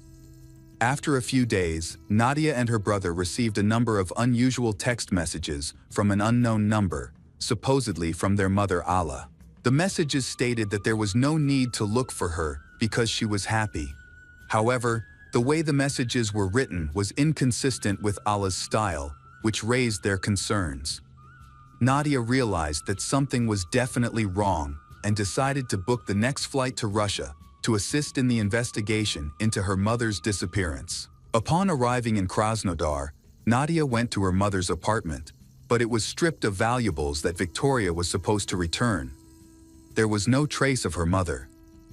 Concerned, Nadia quickly contacted the police and reported her mother's disappearance. She informed the police about her suspicions regarding Victoria, a neighbor of her mother who had become suspiciously close to her and failed to return Alla belongings. It soon became clear that Victoria had a motive to harm Alla. The police were interested in the information and devised a plan. Nadia called Victoria and pressed Victoria for information about her mother's whereabouts. Victoria, angered by Nadia's questions, shouted that her mother was still alive, but Victoria did not know where she was. The police, who had been listening in on the call, decided to approach Victoria. At her home, she successfully convinced the police that she was not involved and claimed that Nadia's accusations were baseless, with no evidence against her. Meanwhile, Nadia returned to her mother's apartment to investigate. She noticed that the place was surprisingly clean, with no dust, as if it had just been thoroughly cleaned, despite her mother's absence for several days. This raised questions for Nadia. Who could have cleaned the apartment? Additionally, she discovered that several valuable items, including jewelry and $50,000 in cash, were missing. Concerned, Nadia decided to report this to the police. The police, after speaking with Victoria, tried to persuade her that her mother had taken the money and jewelry on a trip and would be back soon. However, Nadia did not buy this explanation. She sensed that her mother was in danger and that it had something to do with Victoria. Nadia reached out to all her mother's friends and relatives, but no one knew where her mother was. In her desperation, Nadia printed flyers with her mother's photo and posted them all over the neighborhood. She also drove around the city, visiting her mother's favorite places, but her efforts were unproductive. Nadia contacted Victoria, begging her to return her mother and expressing her willingness to do anything, even offer a reward. However, Victoria denied any involvement. Despite this, Nadia remained hopeful that her mother was still alive and continued to search. She regularly went to the police for updates, but there was no information about her mother. Determined to find answers, Nadia hired a private investigator. After investigating, the private investigator discovered that Victoria had rented a car from a service center on the day Alla went missing. He checked the car's information and reviewed surveillance camera footage from October 5, 2014. The videos show a car driving on a highway outside the city. There were two people inside, Victoria, who was driving, and Alla Alexinko, motionless in the front passenger seat. She shared this information with the police, who confirmed that Victoria had rented the car and brought her in for questioning. Victoria admitted that she had driven the rental car that morning, October 5, but she denied that there was anyone else in the car with her. Victoria agreed to take a lie detector test. After completing the test, she was released, but the results later showed that she had failed, leading the police to consider her a prime suspect in the case. Before the police could arrest her, Victoria fled the country without notifying the police.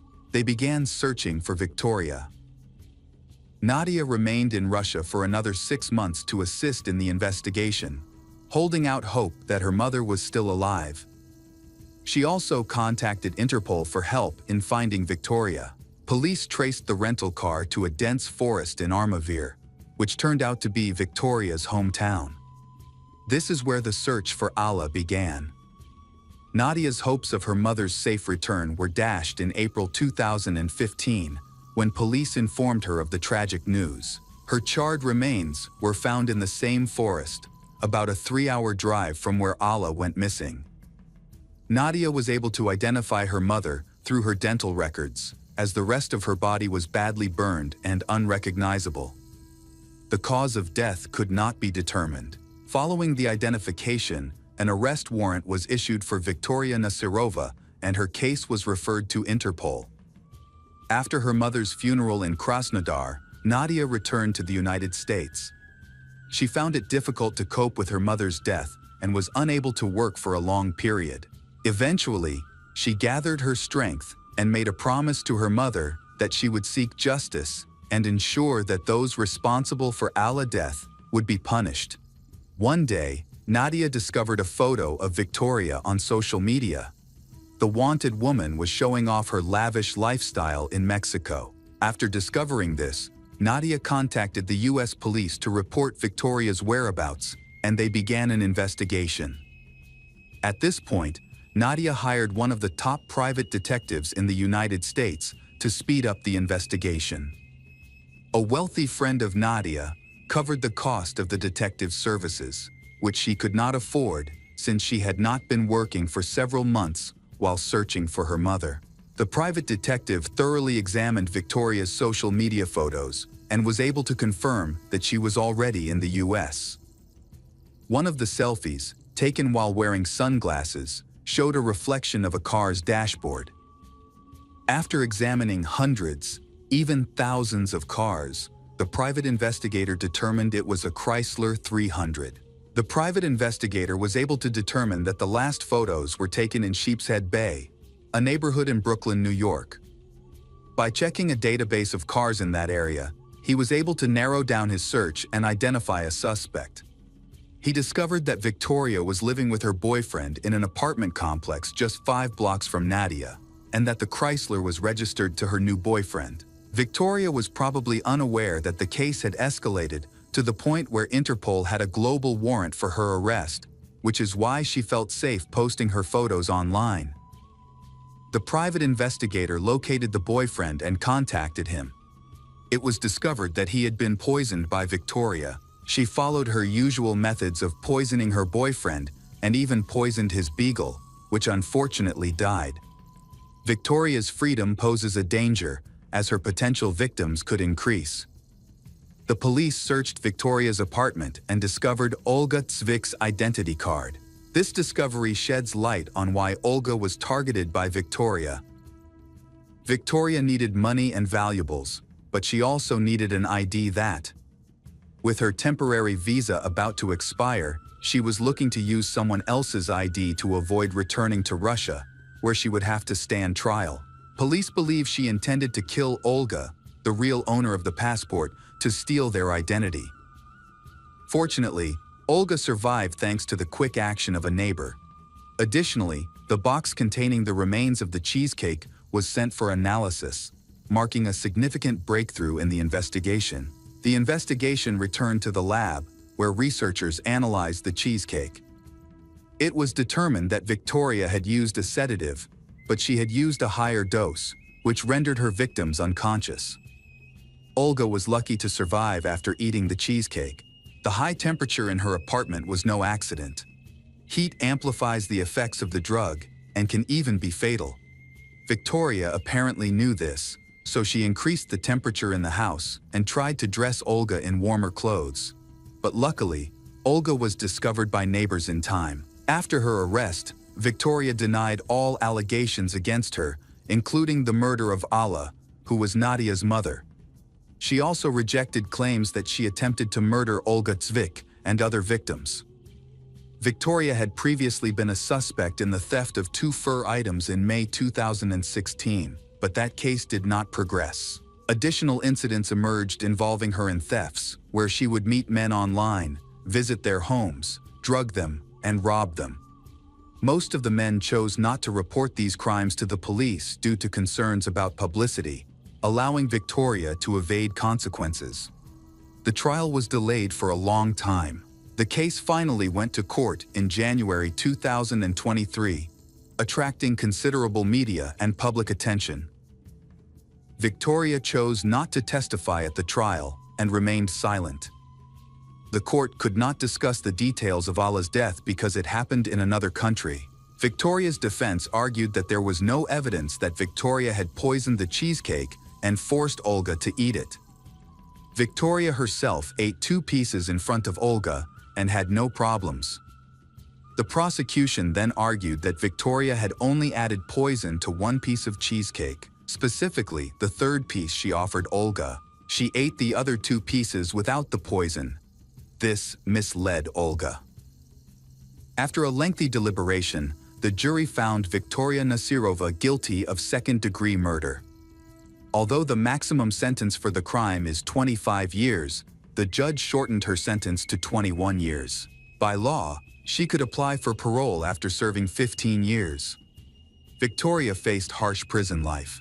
She frequently complained about poor food and inadequate medical care. During her incarceration, she was attacked, leaving her scarred and nearly blind. After the attack, Victoria sued the prison, alleging that guards were negligent in failing to support her. The case ended in a $325,000 settlement. In a recent interview from prison, Victoria denied any wrongdoing, including Alla's murder.